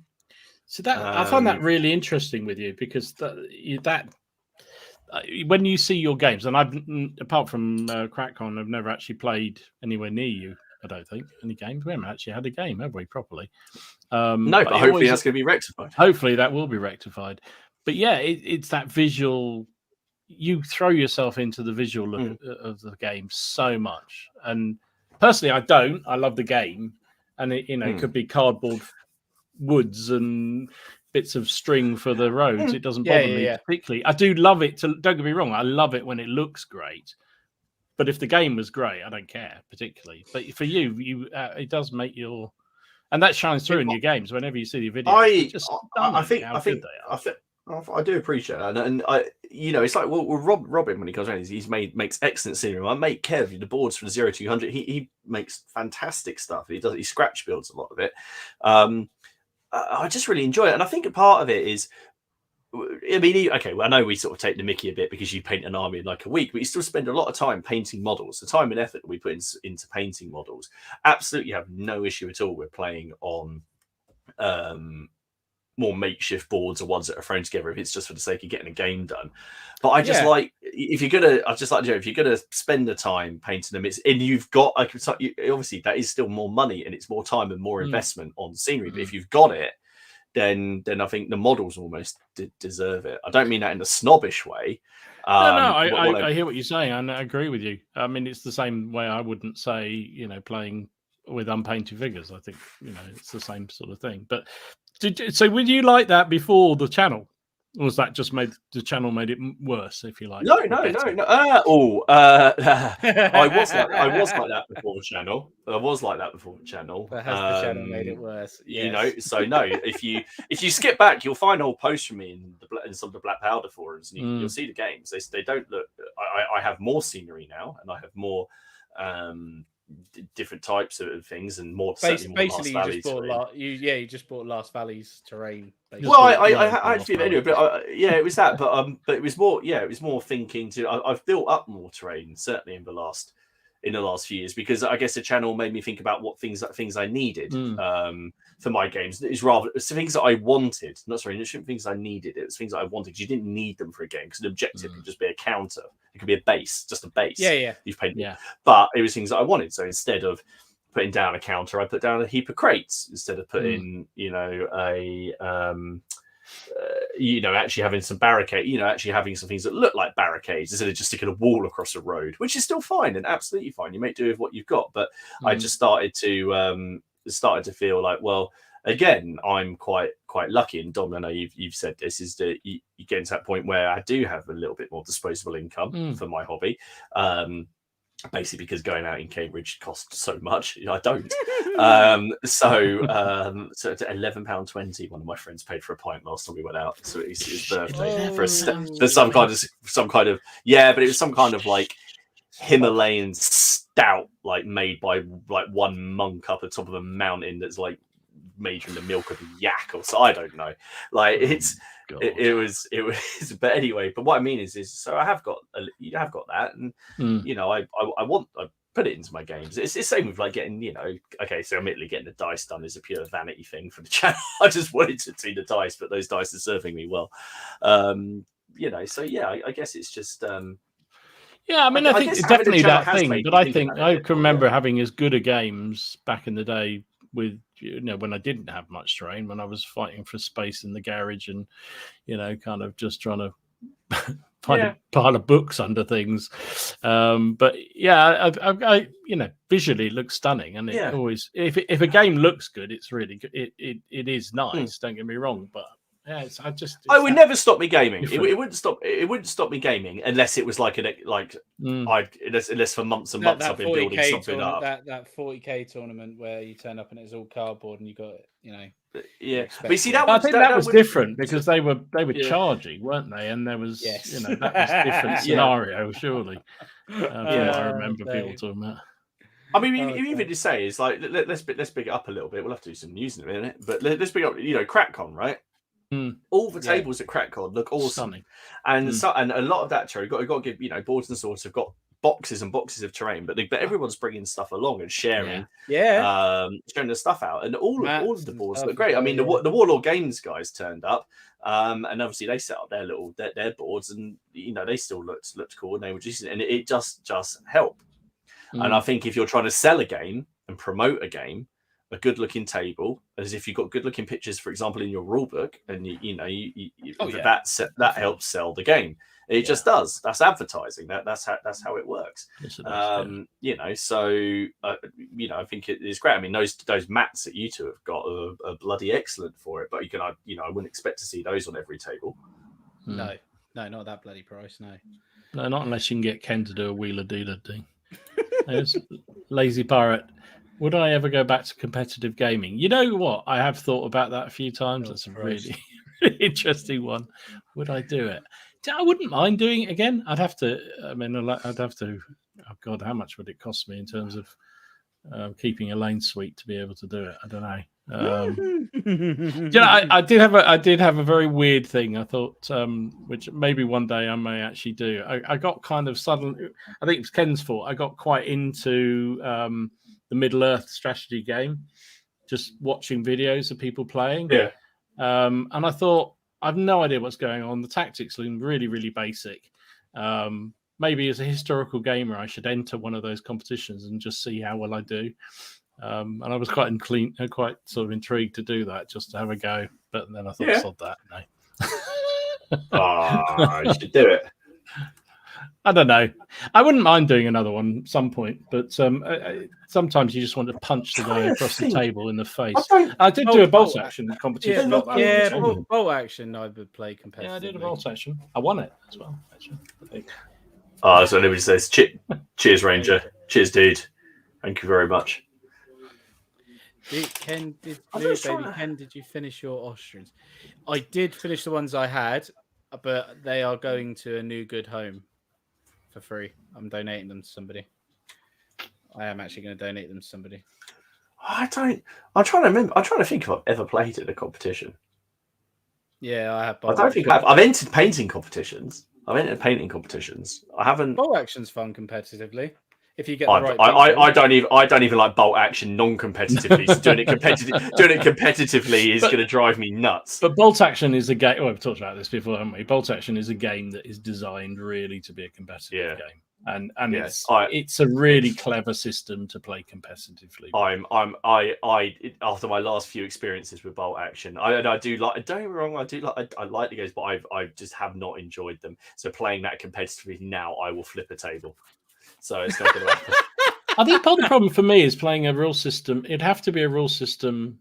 I mean, I do like bolt action. I've said that, and because it is a competitive type of game, I wouldn't mind doing more bolt action competitive games.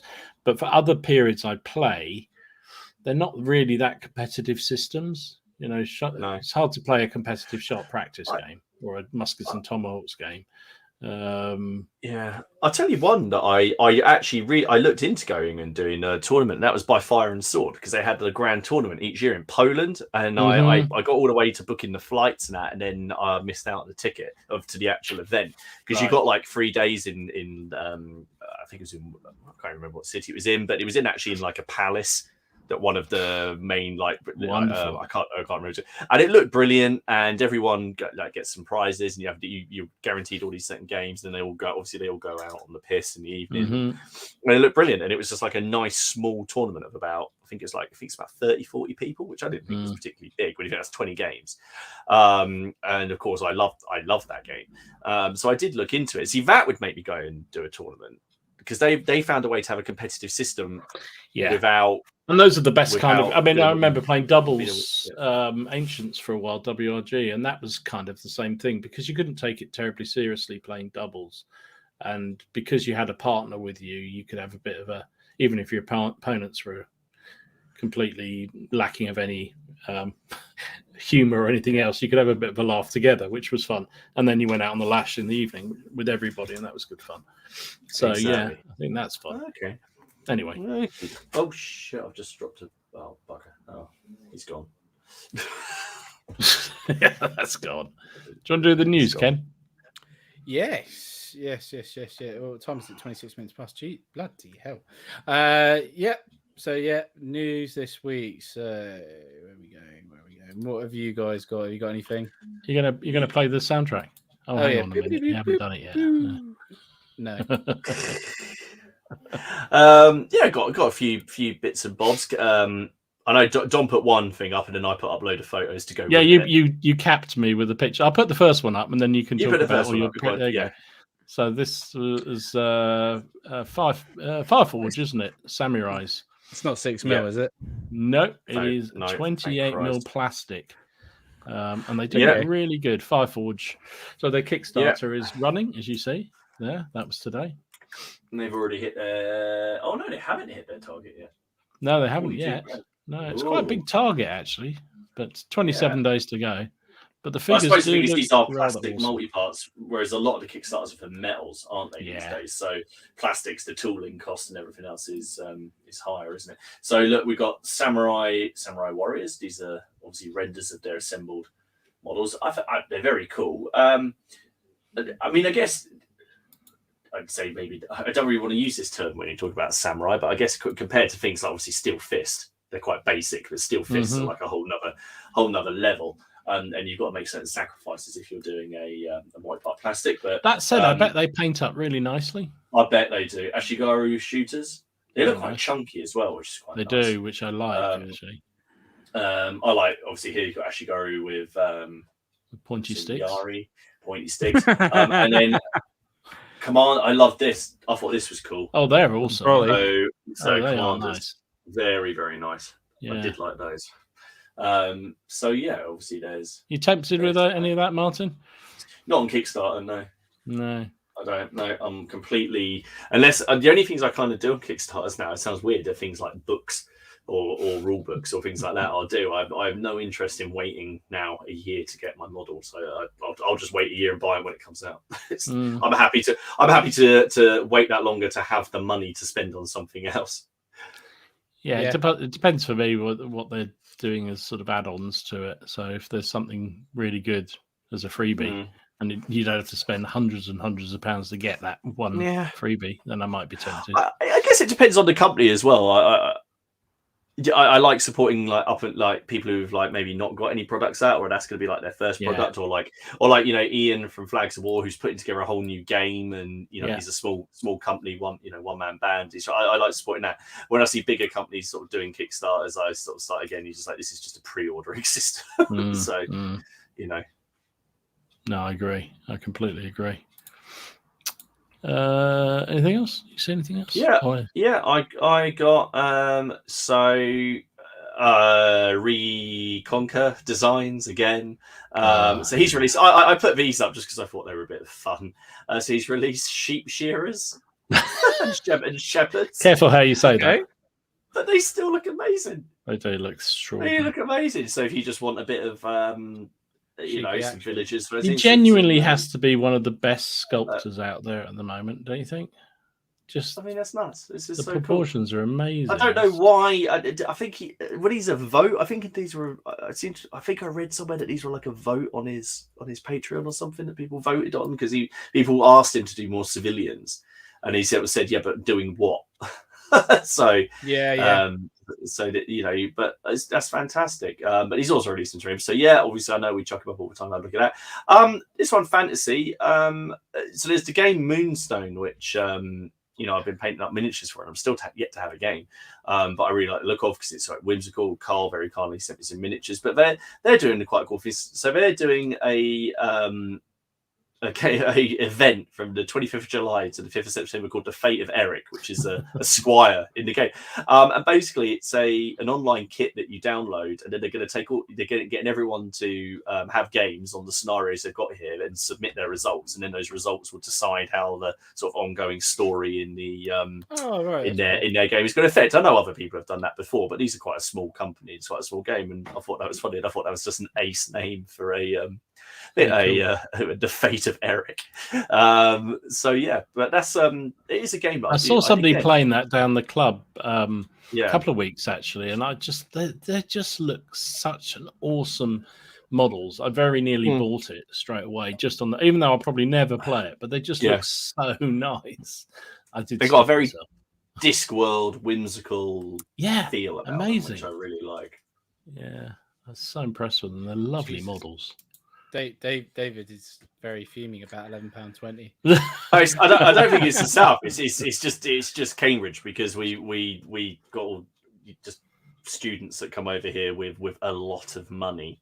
So if they come along, mine gets Ted a new arsehole, basically. Pretty much.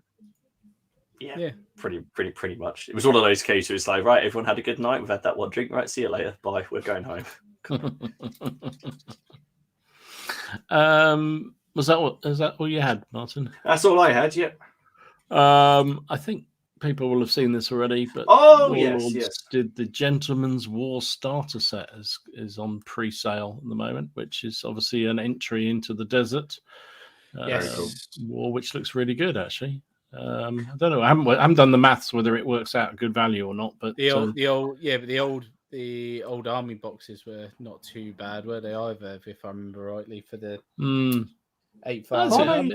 Are they doing like a collector's version with this? Oh no, this isn't a battle set. This is a starter set. No, this is a starter set. Yeah. So it's not like the Berlin one where you get like. No, it's like the Band of Brothers. Yeah. I just think with these, it's nice if they chuck in like a center pit, like a gun pit or a bunker or something. Something. I think it's always cool if you have a bit of scenery in there. I get why they don't. I know it's a starter set and it's just to get two small armies. There you go with your fancy tables again, Martin. That's what it is. What, cedar? God damn it! Yes, cedar.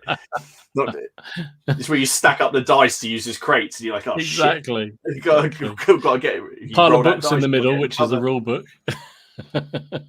Yes, but it's not bad, is it? I think that they do a good job with these sort of sets. They do. I think they do. And North Star was showing off their new Spanish post-medieval or Renaissance stroke late medieval. They would be look really nice. Italian models, That's exactly what they're for. I mean, to be fair, you could go back to the other photo a second. You could use those as handgunners for Wars of the Roses easily. Yeah, you probably could get away with it. Some fancy trousers in there, but you could just say they're Italian. They do look good, though, I have to say. There's pikemen, I think. Or, don't know whether they're pikemen, but there is a whole load of pikemen with this set. And then the sword and buckler men. So I thought they were really cool. I do like them. All metal, so good. That meets rule number 1 for me, which is good. And Don asked us to show that his scenario for Rapid Fire is up on the Rapid Fire website. So it's a what if battle set in 1944 between the Parker Force and the Panzer Recce. So it's free. If you play Rapid Fire, go onto the Rapid Fire website and download it. And as Don says, enjoy. Awesome stuff. That's all I had. Very cool. Back to topic. After that brief aside, yes. Yes. Well, to be fair, we've actually got some questions, haven't we, that people keep sending in, which we should try and answer some of them, really. Mm-hmm. Just have a little look. That's quite a good one. What is the best way to avoid having status or effect tokens cluttering the gaming table? What's that? Oh. I know what Martin's going to say. What's this? What's the best way to avoid having status or effect tokens cut in the game? To incorporate them into the table, so you have casualty markers or craters or bits of smoke and things like that. The only reason I have them on the table, for example, in that 0 to 100 hours, because people said, "Oh, there's loads of tokens." Like, you're not actually meant to put them on the table. You're meant to put them on the cards, but for the filming, it made life easier so people could see what's going on. Just incorporate them. So you use casualty markers on the dial. I like just chucking down loads of casualty markers because I've probably got some issues where I like to see loads of dead bodies. But other things, like I was thinking about in 0 to 100 hours, setting out the patrol routes. You could use telegraph poles as the patrol route as marker, couldn't you? Or just a stack of crates, or a little crater, or anything. You could vary them a little bit. Just paint them. Maybe just do the ribs of the bases red or something. Whatever. Just the best way to avoid it is, dials and the ones where you have little dice holders in. That's a good, I guess, a good way. But status effects, status effects, I guess, are. I'm trying to think. I like having smoke in that one. Yeah, disorder. I've still got to make my. I've got some disorder markers I want to make using my light cavalry. As what do they call them? Prickers would come forward when men start to run and they poke them back. So I was going to put little single bases of horsemen behind the units, poking them forward, get back on it. But I for fantasy in that, I guess if you had spells in that, I'd be all up for definitely sorting out some things that like. What is my holy grail? I don't like finding bodies. It's a lot of paperwork. But I'd be all up for doing like some cool spell effects. D&D, they make like acrylic spells, like basically spell effects. Not like the Games Workshop big hard plastic ones that you have to cost more than most armies, just for a fireball. But they make some cool acrylic things. You can have like little walls of fire around people and stuff like that. I really want to use those LEDs, the musket, the volley fire ones. Oh, that. I mean to use them for. Well, I don't really think ever because black powder. There's no real point in using them because smoke doesn't have an effect. But muskets and tomahawks, definitely, because you need to smoke on the table because it makes you easier to spot. And a volley, once you've used a volley in muskets and tomahawks, you've got to take a couple of turns to reload, haven't you? So yeah, that'd be quite cool. So I'm weird. I don't actually mind tokens on the table. To me, again, and maybe it's me coming from a gaming side, gamey kind of end of the spectrum. I actually quite like it. Little counters, don't you? I use little counters. I've got all sorts of things. I've got some printed that just say disorder. I've got little tokens. I do. And I like that. Again, I do that. I don't have a problem using them, but if you want to, yes, I was saying, if they said what's the best way to avoid it, then incorporate it. My biggest problem is I forget what they're supposed to mean. It's like I used to use different coloured, tiddlywinks, and it was like I worked out what the colour scheme was for me, and then you went around somebody else's, and they had it slightly different colour scheme. It completely threw me out. I have no idea, and I still don't remember now.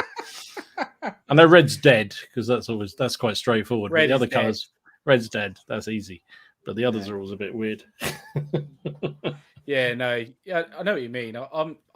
It's weird because I'll do it like you do, Dom, because like you say you play it, but I like how Martin does it as well. So I like incorporating it into the table. If I can over tokens, but I don't mind using tokens. So I tell you what I have found with doing the videos. So I do like for my Black Powder and Hell Caesar and other games, I've got a casualty figure marked on one of those dials with you can mark up the numbers. But when you're doing a video, it's really you can't read that. So then I use the counters. So I'll put 5 blobs down because then it's obvious for the people watching that it's 5 wounds. But I'd like the little counters with so I will use those. So that's the twist. Yeah, I like those. They're quite nice. I do because they're quite neat to sit behind the figure and. Yeah, you can sit behind the unit with the number. But see, that's why I like having them on. Like, I like doing just individual casualty figures because you get the ones with like an arrow in him and he's like this, or you've got the headless dude. I like doing that. So if you do like in a game, if you fail your charge because it gets beaten back, you can put all the guys who are just getting, that sounds again a bit sick, but like mown down just a little bit. Jesus. Do you do you have to match them to the units though? So do you have casualties that reflect? Nope. I mean, don't get me wrong. The first time a Highlander's take a casualty, I do get the Highlander casualty out because I have one. He goes down first, and then I do have some horse casualties as well for use with mounted units. But no, I don't, because at the end of the day, a red coat's a red coat. A dead red coat's, a dead red coat. A dead greatcoat Frenchman's a dead red coat Frenchman. No, that doesn't bother me. That's why. Have you got any dead riflemen? I can't remember if you've actually got dead riflemen. Yeah, I've got 3, which but I've lost loads of my casualties. I don't know where they've gone. I've lost about half of them. I have no idea where they are. So I've got to repaint them. But don't worry, there's plenty. I'm always up for painting dead riflemen. That's absolutely fine. That's absolutely fine. No, I think. I mean, again, that's why the Wars of Roses is easy, because everyone's in armor, so you just paint them how you like. So, it's cool. I mean, there's a couple of games that need them. For what 0200 Hours needs one, the defenders need it because you got to put down bodies. So you could just put down a token. Absolutely no problem. But it's quite fun having a little body on there that you got to hide. I can see that when I get into that I would do the bodies, because that's kind of. It's not. You're only painting up 20 odd figures, aren't you? It's not like you're doing. So do a body for each of them. It's not a big deal. You wouldn't even need that. You only need about 4, because by the time they're not. If you've put down 20 dead bodies, then you've lost the game. That's it. I wasn't thinking 20, but I was thinking 20 figures in total. But yeah. Oh yeah. No, dead bodies for that game. I'd say you probably don't need any more than 4. So that would be it. I got my pack from Great Escape Games because they do some nice World War II casualty figures. Yeah, they do. Gary says, he doesn't play 6mm, but how does 6mm Wargamers mark casualties? You smash them with a hammer. Yeah. I don't. There's not a lot of wargaming in 6mm. It's just done by base removal, isn't it? So the base stays on until it's removed, basically. I don't know. I've hardly done any 6mm, so not my area of expertise, I'm afraid. Yeah. Just remove the 6mm stuff that I've played. You just remove the base. I think some of the guys down the club, when they're doing sort of 2mm and 6mm and stuff like that, they'll put little dice behind the unit. Yeah, little dice. Yeah, little tiny dice. Ones. Yeah, no, that's a fair one, isn't it? Let's go through another question then. Here you go. This would be a good one to end on. Is there someone interested? If there's someone out there interested in starting their own YouTube channel based around the hobby, what advice would you give if you were to restart your YouTube channels again today? What would it be? Mine would be try and stay core to 1 or 2 games that you really enjoy. If you want to build an audience up, or if you don't care, do whatever you want, whatever makes you happy, whatever you enjoy, basically, depending on how you're going for it. I think if you're going to start, if you want numbers, it's keep pumping out the same content that's popular. And if you don't really care about numbers, just do whatever makes you happy. That's pretty good. Yeah, I would do the same. That was exactly my advice, to be honest. I think my advice would be try and remain consistent. I don't mean like, be consistently good, because sometimes some videos don't hit and other ones do. But I mean, if for example, if you're putting out like a bit like you said, if you're going to put out like say World War II videos, then do a stream of World War II, then go on to another project, or do one hobby update a month and then do a painting video and do a battle report. Don't don't put pressure. See, everyone seems to put pressure on themselves to put one video out a week. I don't quite, I if I can, then I will, but I don't lose sleep over it if I don't. I'd rather put out and that's what I mean by consistency, because the content will suffer if you're tired. We've all got real lives. None of us are making a living off of this. We do it because we enjoy it. And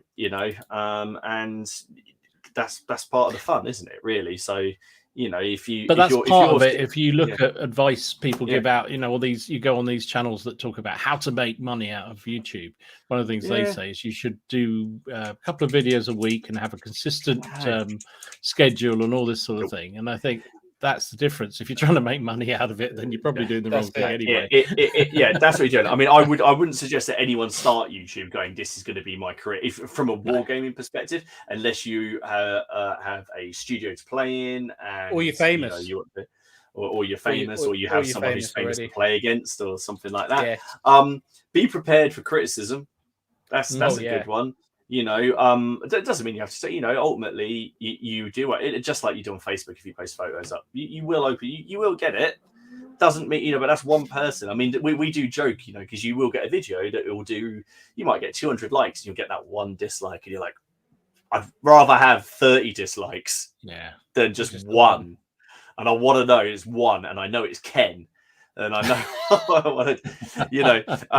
but I want, you want to, but don't let that, don't let that put you off. Ultimately, if you've got subscribers and there are people commenting, they're there for you. They're there to see your content, and you are making free content for people to watch. So don't be too swayed by that. If someone said, it is free. Hence why I'm not feeling guilty about not putting a video out, because at the end of the day, it's just free entertainment, isn't it? No one's paying to, unless I guess they are if they're paying YouTube Premium not to watch the ads, but that's a completely different kettle of fish. I actually found someone that actually did that the other day, which I was really surprised. Really? Yeah. I was like, he goes, "Oh yeah, I pay for YouTube, so I don't have to get the ads." I was like, "You could use ad blocker." Wow. Yeah, wow. I don't think the other thing is as well is don't feel. Do you know what? Because I think I was chatting to Alex a bit about this actually from Storm and Steel is don't feel if you do, because ultimately we monetized our channels because we didn't want the money, because either we monetize it and we take the money or Google was going to take it. It don't feel guilty about it. And if you do have a worry, saying, I don't want people to watch videos. The thing is, these people are supporting you, and if they get, I mean, obviously, if you spam your videos with adverts, that's different. But if you've got one at the beginning and one at the end, and all they've got to do is after 5 seconds clip skip, and you're going to get 2p out of it, then I don't think they would begrudge. Alex is quite right, and I don't think they're going to begrudge you that, because that's going to help you grow your channel and grow your content. Yeah. I think that's the thing as well. So if you do monetize your channels and you get there, is don't be ashamed of it. You're producing stuff for people to watch, and it helps. Do it as soon as you can now, because you don't want YouTube taking your money. Basically, you don't want Google. It's one of my videos that's demonetized because it's really because I've got copyright. It's the very very first Black Powder Battle Report, which has got like 25,000 views or something like that, and I can't monetize it. But it's because of the music I used in it. But because I used so much of it, it's going to take me so. I can't be bothered. I just can't be bothered. I figured they'll watch that video and they'll watch the rest of it. But I know if you go on there, there'll be adverts. There's adverts. You go on there, and that money's not coming to me. Annoyingly, I'm going, Chris. That's not going to me. That's going to Mr. Google. Yeah. They can put adverts on it and take the money for it, but you can. They could do it if you got it. Yeah, they can. Even if you, they can. Because I think it is important. I think I always say to people, just give it a go, do a video, because it's fun, and there is such you do have to be a little bit thick-skinned, that's for sure, because you will get negative stuff come back at you from. I mean, I'm fortunate I don't get anywhere near as much as you guys do, but then I don't have the same number of subs. But you'll always get people thinking you've done something wrong or criticizing you for something you've done. It also depends on what content you make. Yeah.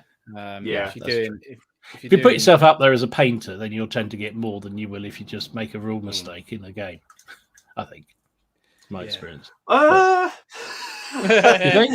In your experience, yes. Martin's experience, no. Yeah, I'd say most people who when I get things wrong in the game, which of course I do, because everybody gets things wrong in their game. Most people are generally fairly good. They'll sort of say, "Oh, you got, by the way." I think I've only had one who got like he wanted me to put a note on the screen to say I got it wrong, and I do that sometimes. If I catch things, I will just put a little thing up going, "Oops, that should have been 5s, dolt," But it was a bit crazy. And he was I basically just said, "Well," I was like, go away. This channel's not for you. David said, how much music can you use before you get a strike? It's nothing about it. It's well, no, you can if the music is copyrighted, you'll get a copyright strike. All that means is you can't monetize the video. Every single one, I could put a copyrighted track on every single one of my videos. It just means I can't monetize them. You only get strike if you contest it, and you're still adamant, and they tell you to, and they put an NDA. Not an NDA. What's it called? A takedown. They send you a takedown. Yeah, or if you get a takedown request and you don't obey it, then you get a strike. I mean, obviously, if you just put like a music video on, or if you just put like an entire song on, it's interesting because I've used copyrighted music in my videos, and they get copyright claim straight away. Normally, the algorithm picks it up, but I normally, if it's fair use, because I only use about 5 seconds of audio for like a snippet clip, or like in the Napoleon War, I've used Waterloo scenes from the film. You can put that under fair use. It's fair use. That is fair use. It's got to be transformed. I've got an hour video, and about 10 seconds is their thing, and they want to claim that it's fair use. So you can argue with it to say fair use, and 10 times out of 10 for me, the copyright owner releases the. It's automatic. The whole thing is. There's a lot of scam people out there as well who go to claim music. So where I've bought licenses and they'll claim it, and then you just go back and go, no, this is actually mine. But the thing is, you could put like the majority of the Waterloo film on there. It's got to be transformative. So that's how reviewers manage to who put music up. It's because they put up pretty much. You can get people to review music albums and they just play the entire album. It's got to be transformative. You've got to change it somehow. So you'll be cutting in, or you're going to be doing silly things with eyes and that. You'll see it like when people review all the reactors, all the like these reaction channels. You've got to transform it. You can't just sit there watching the thing. It's got to be more than that. You have to do stuff with it. You've got to make it original. It's like the History Buffs guy. He puts in I think minutes and minutes of scenes because he's critiquing the scenes, and he goes on, and that's basically what he's doing. You're not watching it to watch the film. You're watching it to watch his opinion on the film. Yeah. Whereas I think a lot of people watch reaction channels because they just want to see episodes of stuff. I got a copyright claim from the Russian government once. That was quite funny. Yeah, I've had that. Oh, I haven't. Yeah. Just put up a Russian national anthem and you'll get it. Because I did it for a World of Tanks video, and I put it up. Really clever to put it up. And that's amazing. The Russian Federation. Yeah, mind it was about a fortnight after I'd actually done the video, so obviously a bit slow on the game. But that was quite fun. But no, I'd say go for it. Just go for it. Put something up. Be very clear about what you want to achieve. I think that's the thing as well. Straight true to whatever you want. Just be honest. Be yourself. And if you want to know what people, you can always put once you got the community tab up, put if you want to know what people want, just ask people. Polls. Yeah. What would you? I don't think you're going to make a fortune out of it because you ain't. No, you ain't. not in this. Not in this one. No, not in historical wargaming. No, do 40k. It would be nice if. Can you imagine if we somehow managed to turn into like what are they called? Is it Beasts of War, where they do it for a living, like the 4 of them? Oh, that wouldn't be too bad, would it? What, go into business? You mean go into business with you? Mm-mm. Yeah, not happening. I would predict a lot of Ken. Dom, where's Ken? That's pretty much what I'm like at work at the moment. It's Dan. Where's this person? Yeah, Ken. Where's the company credit card? Ken. you would not be getting you would. Yeah, Marky Sparky's suggesting could we do a PCP video on how to produce videos? I mean, I'm not sure that would necessarily work on a PCP. It's more of a a separate video, isn't it? I don't know. We'll do them slightly differently as well. Yeah, maybe we could. I don't know. I'll tell you what. There you go. We'll put a poll up on the Facebook group for a yes or no on that to see if you'd like to see a PCP episode based on that, and see what happens. There you go. If you want to Jump on the Facebook group. Have a I look. hate editing videos. I wish there painting videos are the hardest ones to edit. Battle reports are easy. They're so easy. No, I have the opposite. I find painting ones dead easy because they're just snippets. So many, there's so many overlays with painting videos. But I don't have a problem with that. But the battle reports, because I do them long form, I have to edit out the dodgy bits. Yeah, I mean that report I just put up. Control. Yeah, there was 4 hours of footage I edited down to 1 hour. Soil dervs. Oh no, that stays in.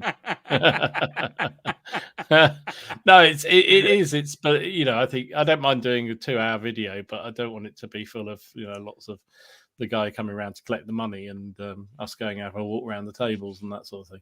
There's definitely things. There was definitely stuff I had to take out of that battle report. Especially with some of that dice rolling, I had to catch some of the swearing and I can believe it. I mean, there's so much. There's only so much that you can get away with. Yeah, I bet. Oh dear. All right. As you've noticed this week, there's been no pictures. I was just about to ask you that. Have you got? No. I had a technical difficulty. I couldn't get on. Did you not see the message I sent you? Yeah, I did. We thought you were lying. I did put up 2 that people sent in via the email. So while you're scrabbling to do whatever you're going to do, I'll show those. So Barry was showing off his epic Hanoverians there, aren't they? I think. Yes. That looks like. So that's what he's been doing with that. Caps. Say again? They got forest caps, have they? They have. Yeah. And I think he said he's completed now 3 regiments of cuirassiers and 4 regiments of Hanoverian foot. He used the Prussian landwehr to make the Hanoverians. There you go. Sweet. So, and the other one, I'm just trying to find what he wrote, so I get this right. Oh, here you go. This is Jeremy. This is his first ever figure, basically, the first painting job he's ever done.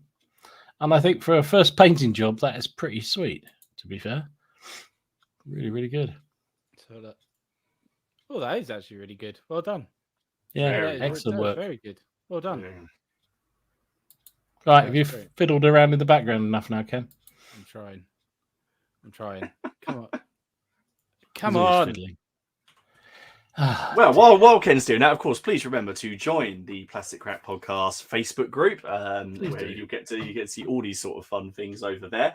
Remember to post up your photos over there, and then when the host remembers to upload them or has the time to upload them, then they will be shared here. Just that next week you might have a good 20 minutes of photos.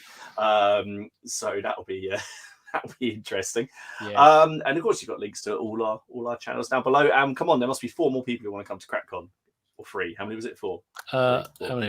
One just went through just as I was. We were on the show. 2 more, actually. 2 more. 2 more. There we go. So 1 left. Is that 1 left? No, we got 2 more. We got 46 people. 2 left. Fantastic. Right. So go for it. Okay, we are a go. Paul, you cheated. Yes, I have. I'm very clever for cheating like this. Let me zoom in. There you go. Yeah. So. Oh, you might want to get rid of your message board. Yeah, there you go. Yeah. Oh, this is Paul's. I remember he was showing this. Yeah.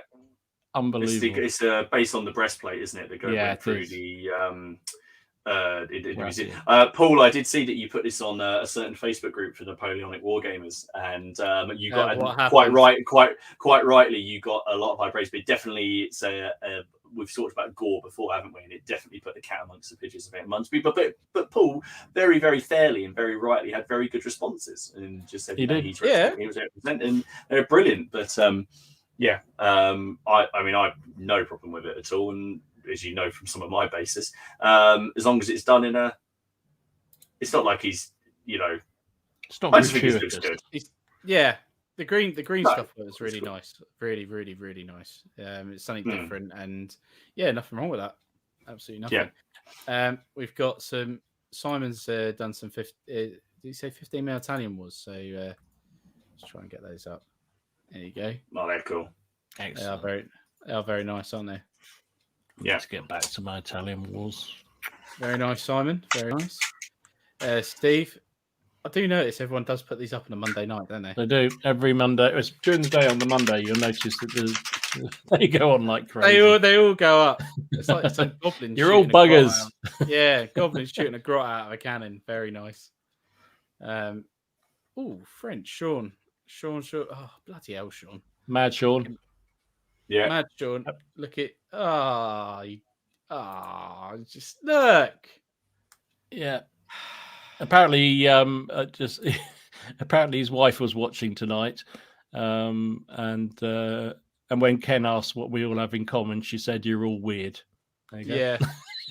Laura says that a lot. 15%. Oh, there's a bit of news. There you go. 15% off battle systems. There you go. Mm-hmm. X20 hand painted 1812. Wanted to show them off. Okay. Oh, nice. Don't see a great deal of 1812. Are they air fixed? They look like they are. That looks air fixed to me. Yeah, not entirely sure, to be honest. I know Tarquin does have some he has a very wide range of figures from all sorts of different places, and some of them are quite large scale. Like they look Perry's, those ones, but the others do look a bit more air fixy, but very nice indeed. Oh, Stephen, bloody hell. Blimey. Oh, I do like Peace Pet. I really do. He's got such good grasp on colours. That is wicked. That's really nice, isn't it? Just the glowing effects and stuff like that. It's very beautiful. But he's also done some Black Templars as well. Old school las cannons. So very nice. Classics. Awesome. But yeah, very nice indeed. Let's keep going. 15. Oh, cheeky little 15mm Panzer free kit. There you go. Mm-hmm. James has continued his work in progress on his 15mm Germans. Bloody hell! Look at the camo for 15mm. I know James is a sadist when it comes to camouflage. Masochist. Look at that. Sadist. That's Masochist. awesome. Masochist. That's so nice, isn't it? Well, two things with that. One, it's a brilliant paint job, but also look at the detail on the 15mm figure. I know, it's very nice. They are so nice, those figures. So what we got? Carl here. God, look at that. Nice yellows. Shouldn't be showing this one. It's part of the competition thing. PC, OPC thingy. Anyway, he still gets it. German bolt action. Not that it's secret because it's up there on the channel, but yeah, Corey. That's nice. Oh, isn't that cool? Yeah, Russian Eastern Front, isn't it? Really good. Yeah, very nice base. Steve I like the snow on that. What would you say, Martin, as a connoisseur of snow? It's not bad. I think that looks great. I think I really do. I say the thing is, I need to get some new snow for something else that's coming. So, oh God, here we go again. All right, where else are we going? Another unit of Polish. Oh, there we go. Polish Lithuanian Common off 1620s. And he has a very interesting 16 army. 16. I did not know about this. This is wow. It's only different, isn't it? Mm-hmm. Really nice. Some of his figures all of his figures are brilliant, but some of them are really, really special. 40k Orky goodness. Not some Paul. What the bejesus is that? That's orcs. That's a killer clan. Orc choppers. Boys. Oh, very nice. Very nice indeed. Yeah, cool. Do like orcs. And we shall end. There you go, Don. We'll end on. There you go. So wait, I know that's Tywin again. He's done. Well, I'll show him quickly because look at all these. That's his whole collection there. Very nice, isn't it? That's mad. See, when I look at that photo, all I can think of is that someone at the other end of it is holding it up, holding it up, yeah. And all those models are going to come crashing down. Go bang, yeah. I just wanted to Lovely stuff. I think we'll just end it on this. It might not be a picture of the thing, but that was from the battle report, wasn't it? Two very very unhappy looking people there. Mr. Miller. Yeah, I think yeah. There is one moment in the game where something goes right for them, and they nearly broke the audio on the. They did celebrate that minor win quite extravagantly, I felt. Yeah. Oh dear. So I'll stop sharing now. So we've gone into a bit of overtime by 5 minutes, but it doesn't matter anyway. It's awesome. Who's it next week? It is Steve next week, but I won't be here next week because I'll be on my holes. I'll be in Hastings, but I'll be watching from afar. Oh, you're in Hastings, are you? Yeah. Oh, very nice. Yeah. Yeah, but what I'll do is, because we've had a chat, we'll put up our PCP menu for the upcoming month, so you know who's on when and what the roughly what the topic's going to be, and we'll keep going because of course there's 5 Mondays in August. So I think I don't know if Steve's watching this, but if you're watching it, we decided you're doing 2. You're doing 2, mate. Sorry. Yeah. Sorry, Steve. Sorry, not sorry. It's you or us. You're not here. Yeah, it was your. Yeah, we took a vote, and you said yes. Yes, you said yes. Cheers, Steve. So, yeah. Well, thanks everyone for watching. We'll see you again next week, and take care. And bye bye. Bye, everyone. Have a good week. Bye bye. Actually, find the outro this week. Yay! I found it.